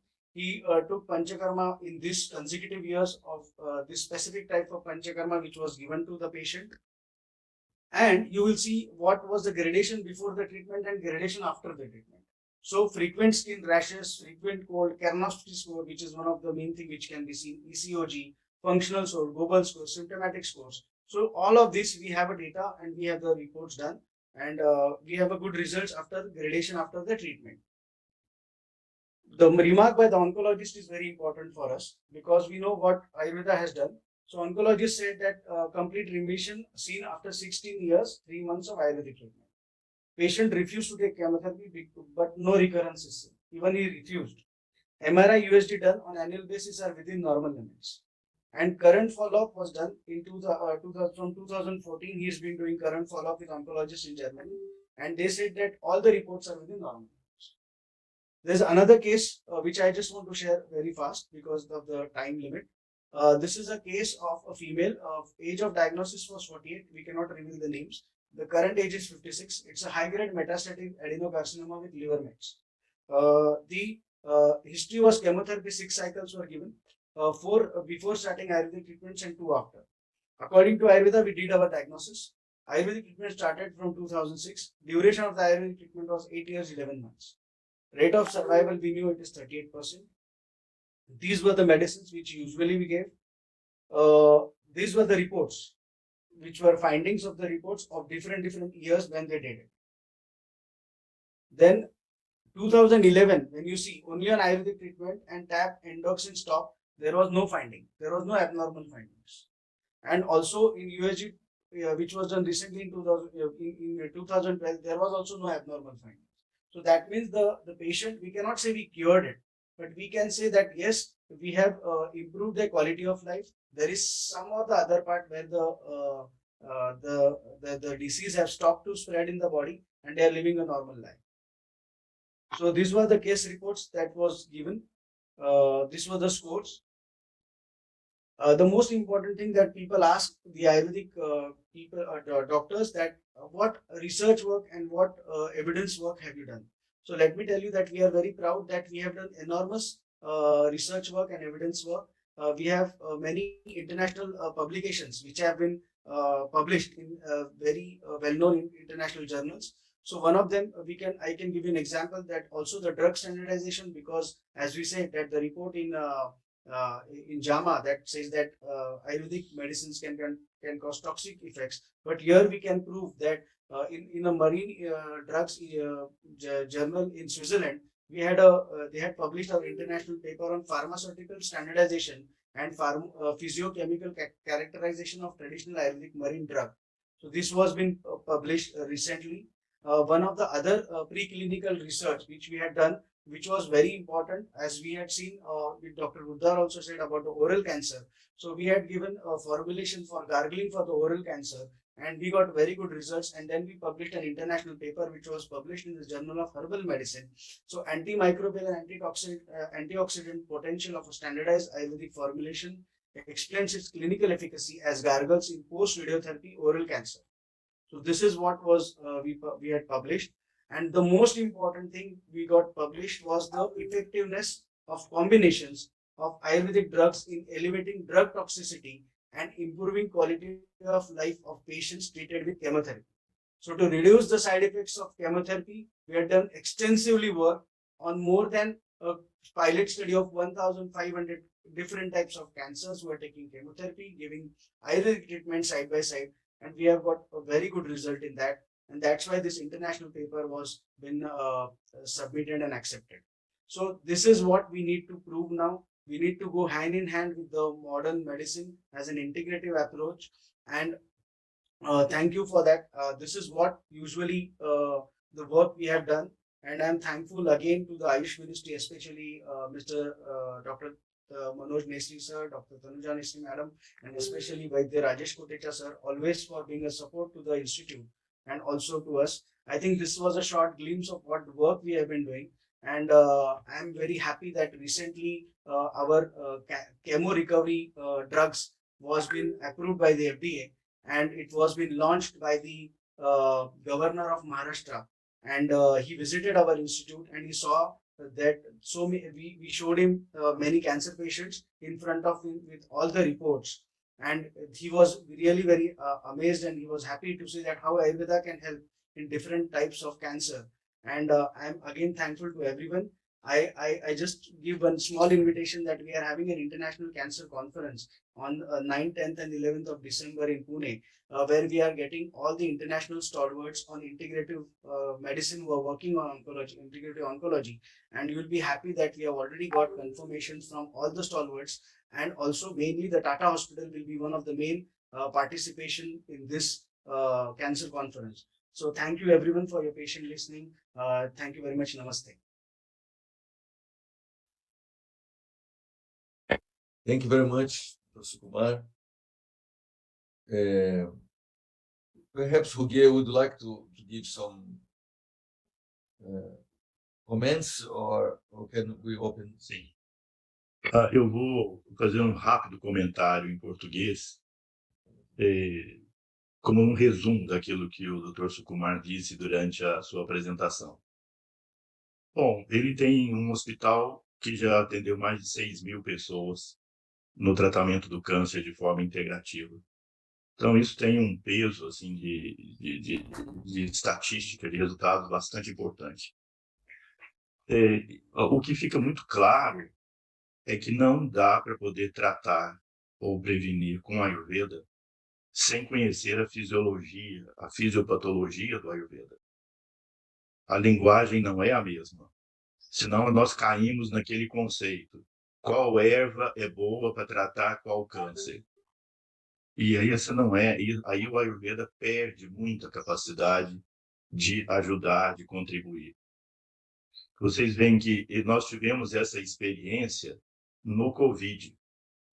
Para poder entender como o Ayurveda pode contribuir no tratamento do Covid, nós tivemos que entender do ponto de vista do Ayurveda a fisiopatologia do Covid. Ou seja, porque o Ayurveda é sindrômico. O Ayurveda analisa a doença pelos sinais e sintomas. Então, por exemplo, a primeira fase traduzia-se como uma fase Kapha, isso no Covid. Depois uma fase Pitta, depois uma fase Vata. Ou seja, nós interpretamos sempre do ponto de vista de dosha, dato, agni, mala, mente, sentidos e alma.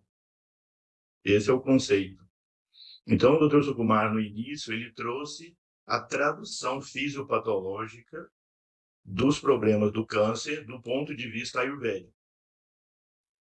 Para que, a partir daí, nós sabemos como abordar aquela pessoa com o tratamento. Vocês veem que tudo começa no sistema digestivo.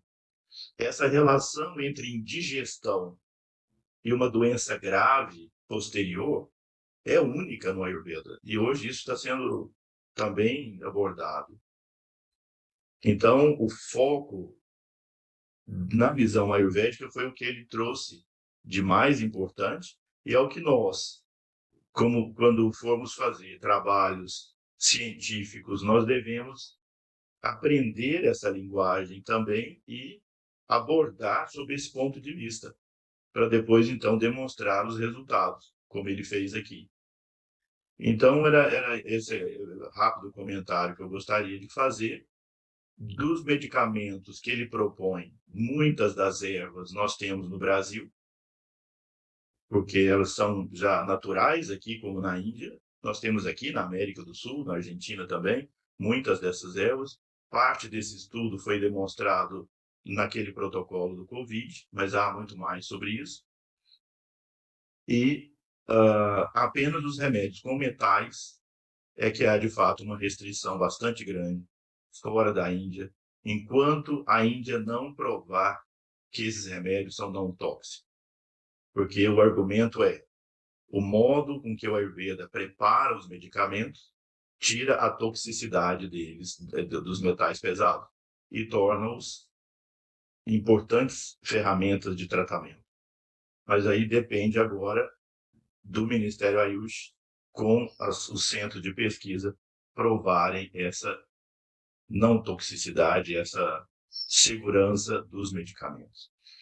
Então, há um campo imenso a se fazer e há estudos, mas sempre do ponto de vista de comparação e de trazer, porque nem sempre a doença, vista do ponto de vista da medicina moderna, é igual à doença do ponto de vista ocidental. Por exemplo, o diabetes, existem 20 tipos diferentes no Ayurveda. Então, não é simplesmente trazer o tratamento com o mesmo nome da doença, né? Então, há um trabalho a se fazer nesse campo. Muito obrigado. Dr. Sukumar would like to mention something about the National Cancer Institute. Thank you very much. I think that it was a pleasure and honor to visit INCA. I'm really thankful to Dr. Anna and Dr. Carlos for inviting me. I think they are doing a superb work in cancer. They are really having a very well-defined and protocol work in cancer, which I saw that day. There are various patients in different departments of cancer, from hematology to pediatric cancer.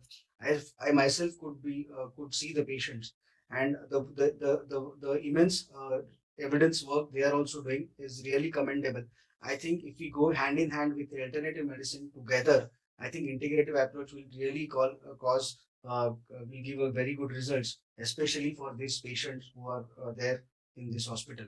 I really thank for inviting me in this very nice institute which you are running. Thanks a lot.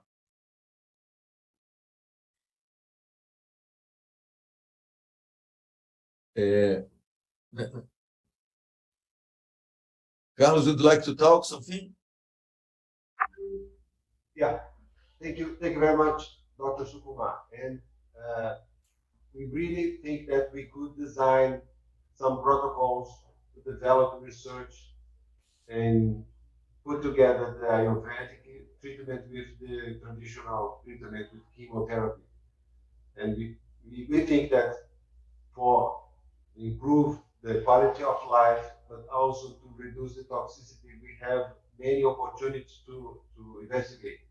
So we are open to do this research together. Dr. 𝗦𝗿𝗂𝗵𝗺 would like to say something. Thank you. Nothing more to add. We have a great start, and this was a wonderful event. We had experience sharing from two reputed institutions. I know Senior Sardeshmukh sir and his work in cancer, and of course I have not met Dr. Srikumar. It was a wonderful event, and I think on 12th of September also we are going to have one more on cerebral palsy, the experience of Online Institute of Ayurveda, where we have good outcome. We are preparing for that. Hope to meet you all there. Thank you, Dr. Ricardo. Thank you very much. Yes, just to mention the parenthesis about the cerebral palsy, we are organizing invitation from several institutions in Brazil to be part. But I would like to open the questions from the audience and to debate about the two presentations. Then we can go deeper to the questions. Ricardo, Yes, please. I would like to reinforce Dr. 𝗂𝗵𝗺𝗍 talk and emphasize the importance of training in this type of rationality. The Dr. 𝗂𝗵𝗺𝗍 has contributed a lot of this, and we need to reinforce the INCA support to continue our advances in Ayurvedic in Brazil. I'd like to say to Dr. 𝗂𝗵𝗺𝗍, thank you very much for your commitment with our cause and all of us, and to say to Dr. Sukumar, thank you very much for your very deep and clear talk. It's so important for all of us, in my opinion. and that maybe this is the first step in very important advance for us in Brazil. Thank you very much for Dr. Sukumar. Namaste. Thank you, sir. Thank you, ma'am. Namaste. Looking forward to see you in December in Pune. I think it's important that we have a audiência. Aí eu ask em português now. Gostaríamos de abrir para perguntas. Eu não sei se Caio pode nos apoiar. Quem está de receber as perguntas. Sim, Ricardo. Não temos perguntas, só elogios e agradecimentos. E tem uma pergunta da professora Ana aqui no chat, em inglês. Okay, então just thanks until now.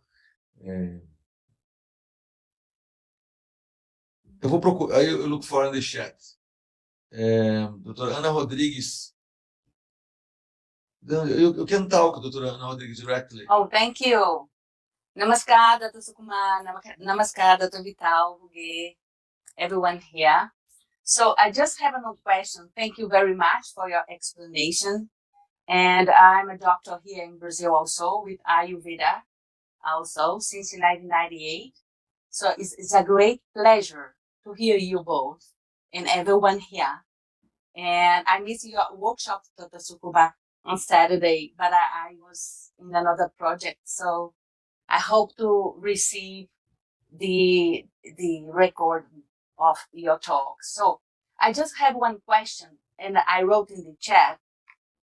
Well, how are you thinking? And you or Dr. Vital, you can both say something about it.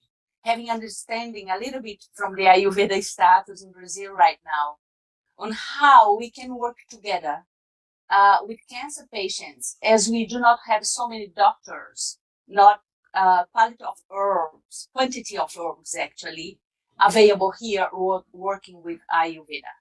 So I'm glad I hear Dr. Carlos from INCA saying that they are open, right, to really study and implement the protocols.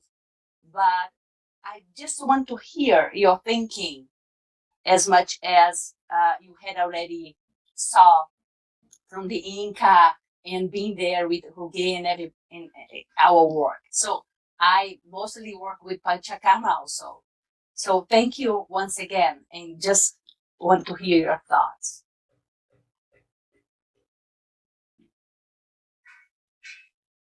I think this is a question that more Professor Dr. Tanuja Nisi ma'am can address, because she's the one who is driving hard to collaborate Ayurveda in different countries with research and evidence. I think she is the right person to give the answer.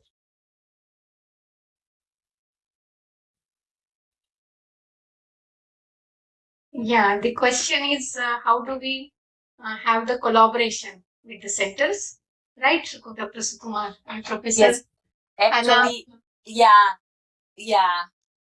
Namaste. Namaste. It's just about because we don't have so many doctors here. So, and with the INCA Institute really receiving and welcoming the possibility, it will be very wonderful, really. But as we do not have so many doctors and no so many quantity of herbs, Ayurvedic herbs here, so I don't know if you get some thinking about it, but I just want to hear your thoughts. Thank you. Yeah. Basically, the question, your question is very, very relevant, because it is the one which everyone has the same in mind, because once we start propagating the principal theory and practices of Ayurveda, the approach, then everyone wants the first question is, where is the medicine? If I really want to have it, then how do we get the medicine?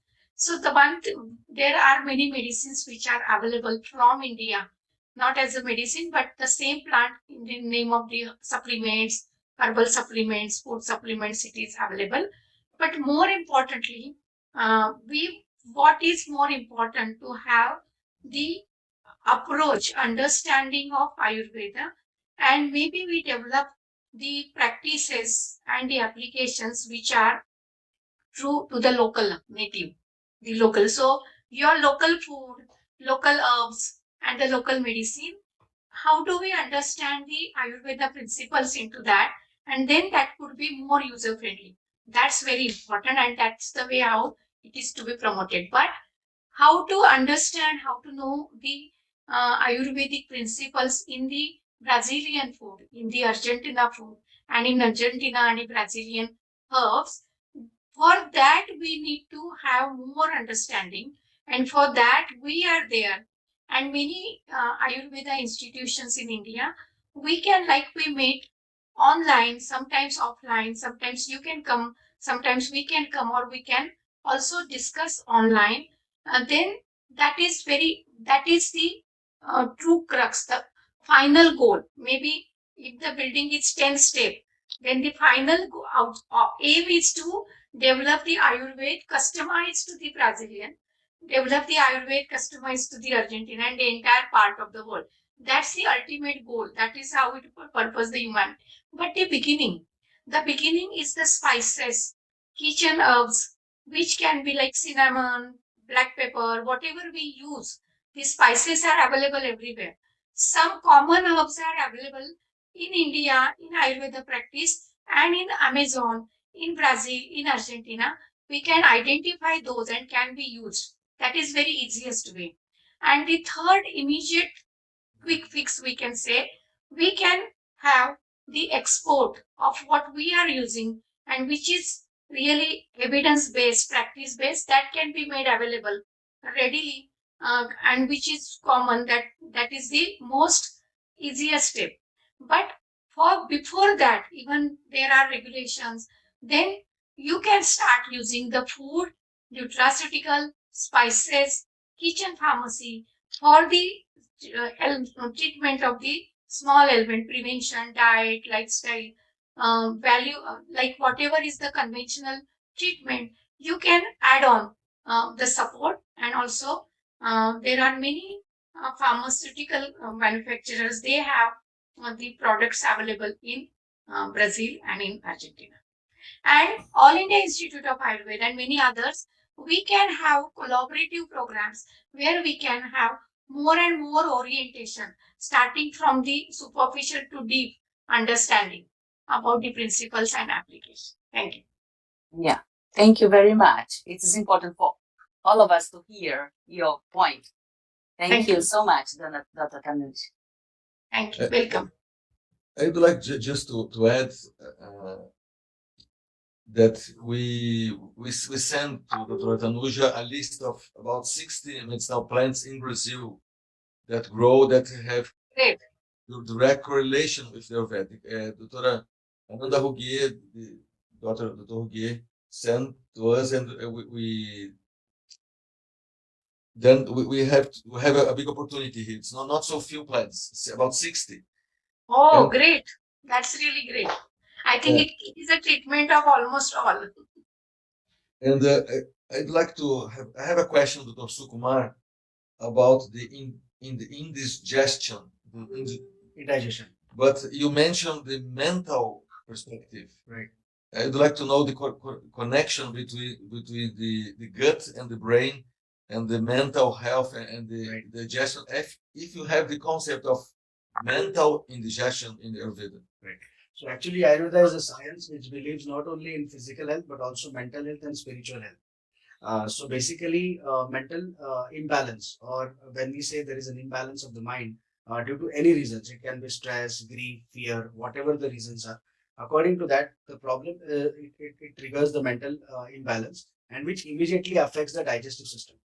So always we give a very good example in India, that if you are in a if you're fighting over a lunch or a dinner, it cannot be digested properly, because there is a connection, there is a direct relation between the mind and the body. So immediately, if the mental imbalance is there, it indirectly or directly affects the digestive system or the body, as well as the secretions in the body.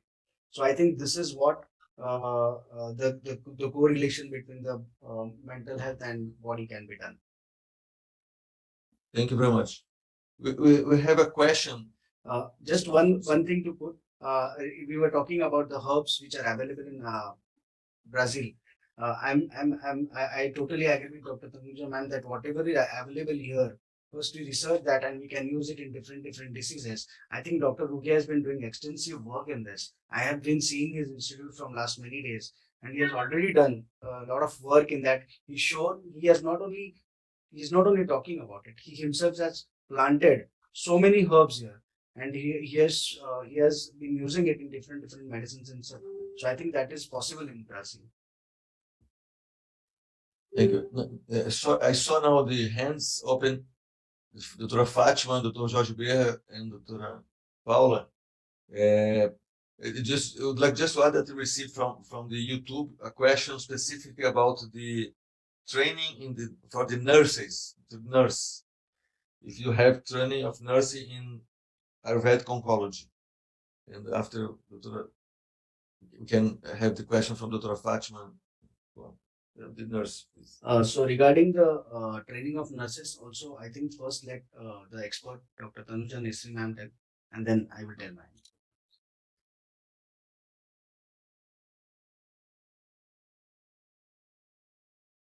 The skill development program, we have the Ayush nursing program. For the skill is 3 types. One is a new skill, another is upskilling, and recognition of prior learning. So upskilling, that means those who are already registered practitioners, registered nurses with the Nursing Council of India, those who have already trained as a MSc nursing graduate, postgraduate nursing, graduate nursing, to them we have developed the module, 6 months module for the specific Ayush training. And it is in general nursing, like Ayurveda has a Panchakarma for the nursing as assistant, or the diet, or the gynecology, or Kshara Sutra. So very, very specific procedures, therapies, the nursing they should know the Ayurveda specific patient care and the therapy, so that knowledge of the herbs and the manufacturing, like how we prepare the decoction, the kitchen pharmacy. So these modules have been added as a additional training to already registered nurses. So that is a postgraduate diploma and certificate in nursing that has been approved by the Nursing Council of India. So that's the value addition. That is a general nursing. And now, considering the demand, as you mentioned, about the Ayush nursing for the cancer management, like oncology or psychiatry, or specialized branch for the nursing in the tertiary care or palliative care or emergency care. So those modules also have been prepared for the specialized nurses, like MSc nursing in psychiatry, MSc nursing in diabetic food management. So for that, Ayush module is being developed, and for that we have under the skill ministry we have developed skill qualification for that, which is registered and most approved standardized module. Thank you. I just would like to add one important comment from Professora Nina Silva, that represents the MIU in Federal University of Rio de Janeiro, that her group are preparing also the work about the medicinal plants in Brazil that grow. I forgot to mention, but it's very important. Yeah, very important. Great. Definitely, we would like to also have added to that. Thank you. Okay, thank you, Professora Nina. Fátima, por favor. And congratulations, Dr. 𝗏𝗏𝗵𝗺 and Dr. Sukumar. My question is, consider that cancer in child is not common. Ayurveda has many considerations about life cycles. And sometimes, many times, relationship between work exposure or father and mother exposure has great influence in cancer in child, for example. My question is, do you notice different developments or treatment in this type of cause that is so different about you plant exposure in mother and father, and particularly the development in children.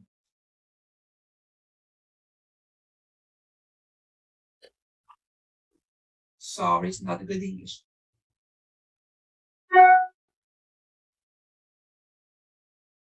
So if I correctly understood the question, it says that if from the mother and father, the son or the child can get the cancer, right? This is the question.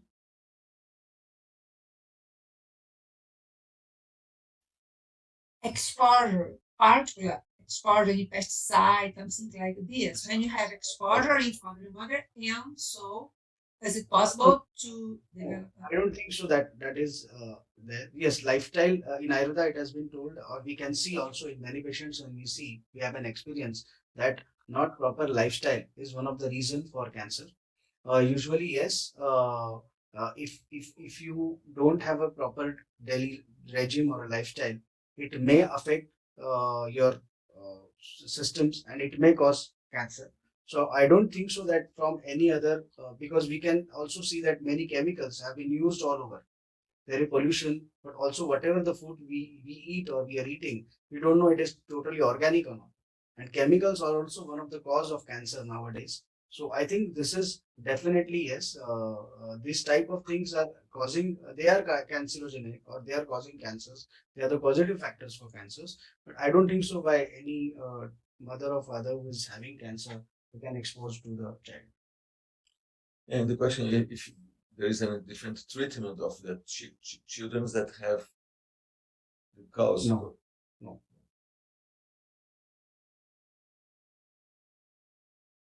Dr. Berra, por favor. Congratulations, Dr. Wei, for organizing this event. Thank you, Dr. Sardeshmukh. Also, thanks, Dr. 𝗂𝗵. I have one question for Dr. 𝗂𝗵 and another for Dr. Sardeshmukh. First, what were the reactions by modern doctors about the integrative treatment with Ayurveda? That's for Dr. Sardeshmukh.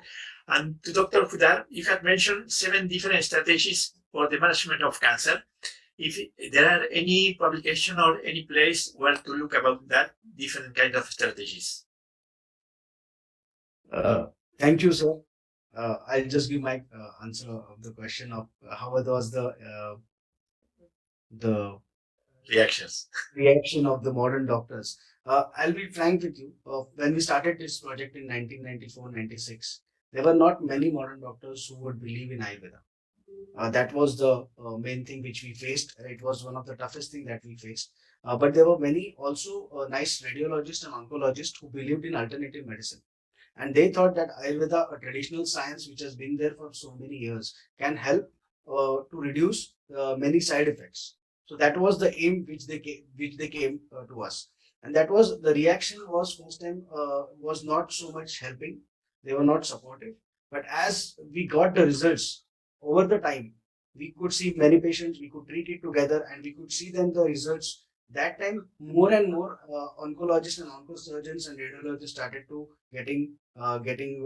joining with us. So I think so. This is how it was a process. It was not easy, definitely not.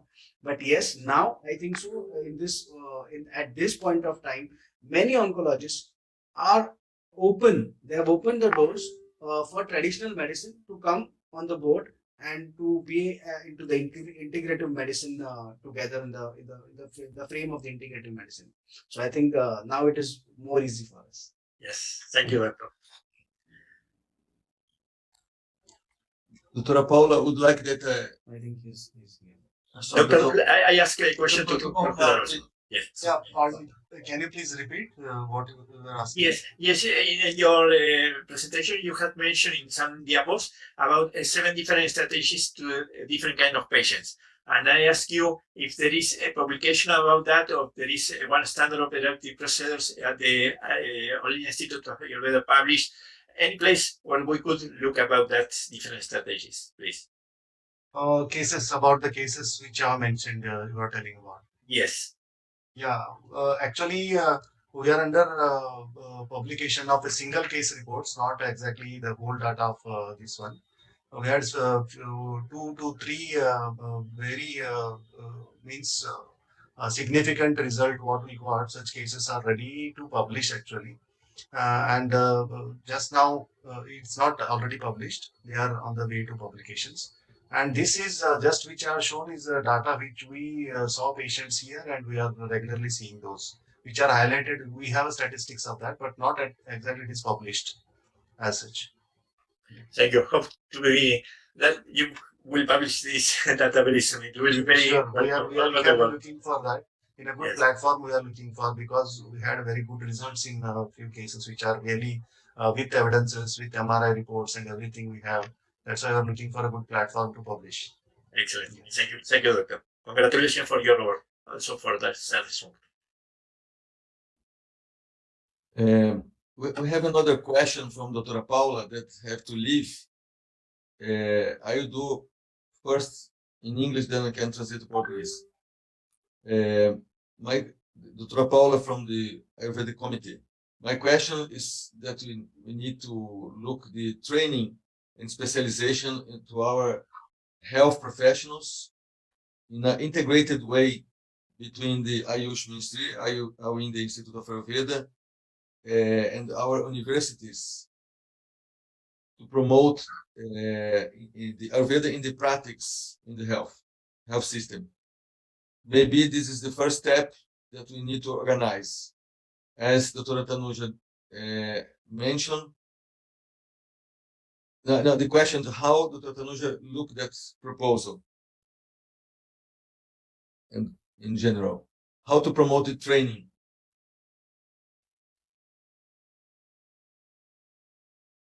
A doutora Tanuja escreveu aqui que ela teve que sair para outro compromisso. Sure, okay. But if Dr. Tanuja, did you hear the question? I just thought I was about to leave, but it is for the training program you are mentioning. Yes. Yeah. So we can develop. It is a hybrid mode, or the training program. There is a set standard, that is a national occupational standard. That is, there is a the module are developed with a very, very specific learning objective and learning outcome. And what do we really want? Why the training program, out of training program, what skills needs to be imbibed, so we can develop that. So we can customize as per the need from your need of this specific group. We can develop the program, and that the certification, the module imparting, that is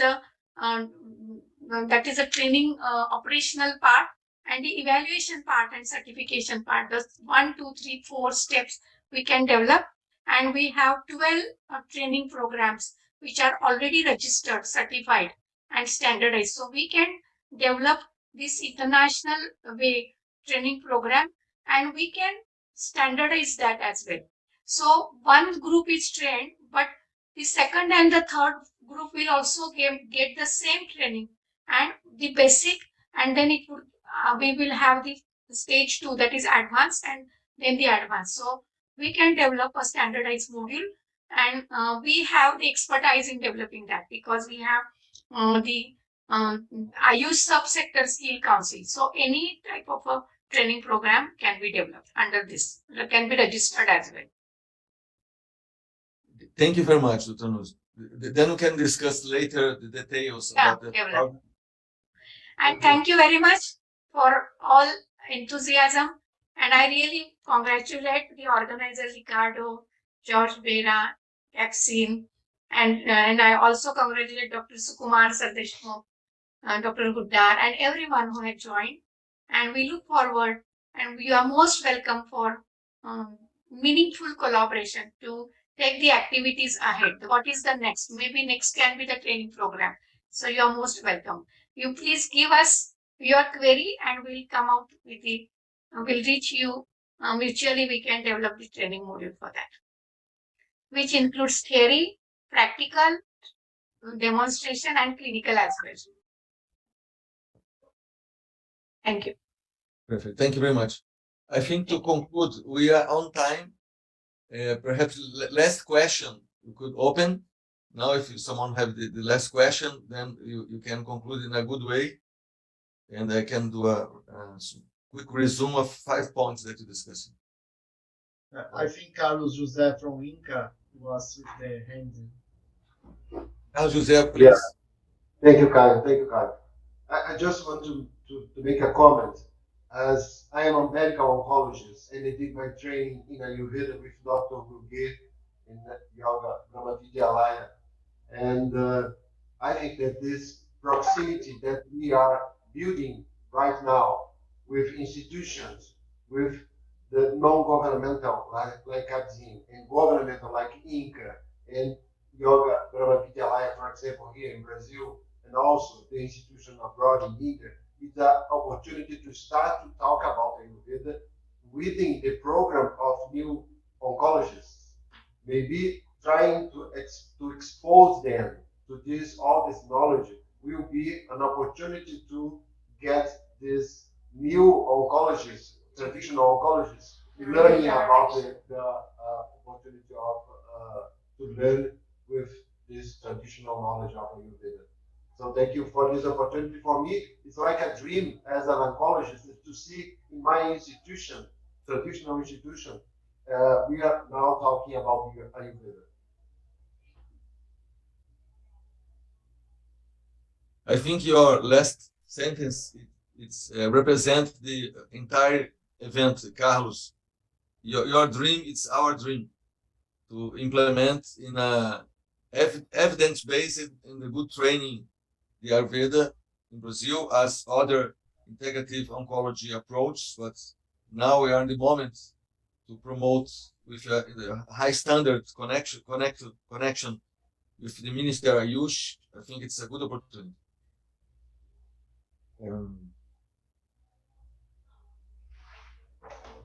If some would like to give your last words. No, I think I'm thankful to the, especially Dr. 𝗦𝗂𝗵𝗵𝗵𝗺, Dr. Ricardo for inviting me and giving me a platform to share some of the research work which we have done.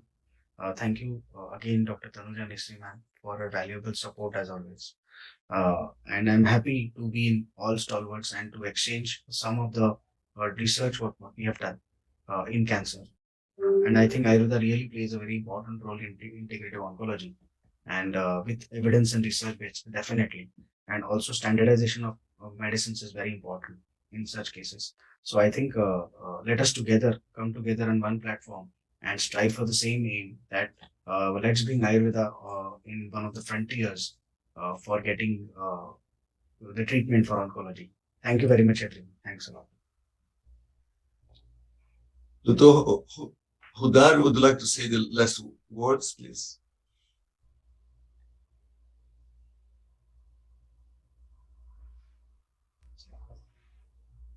We can hear you.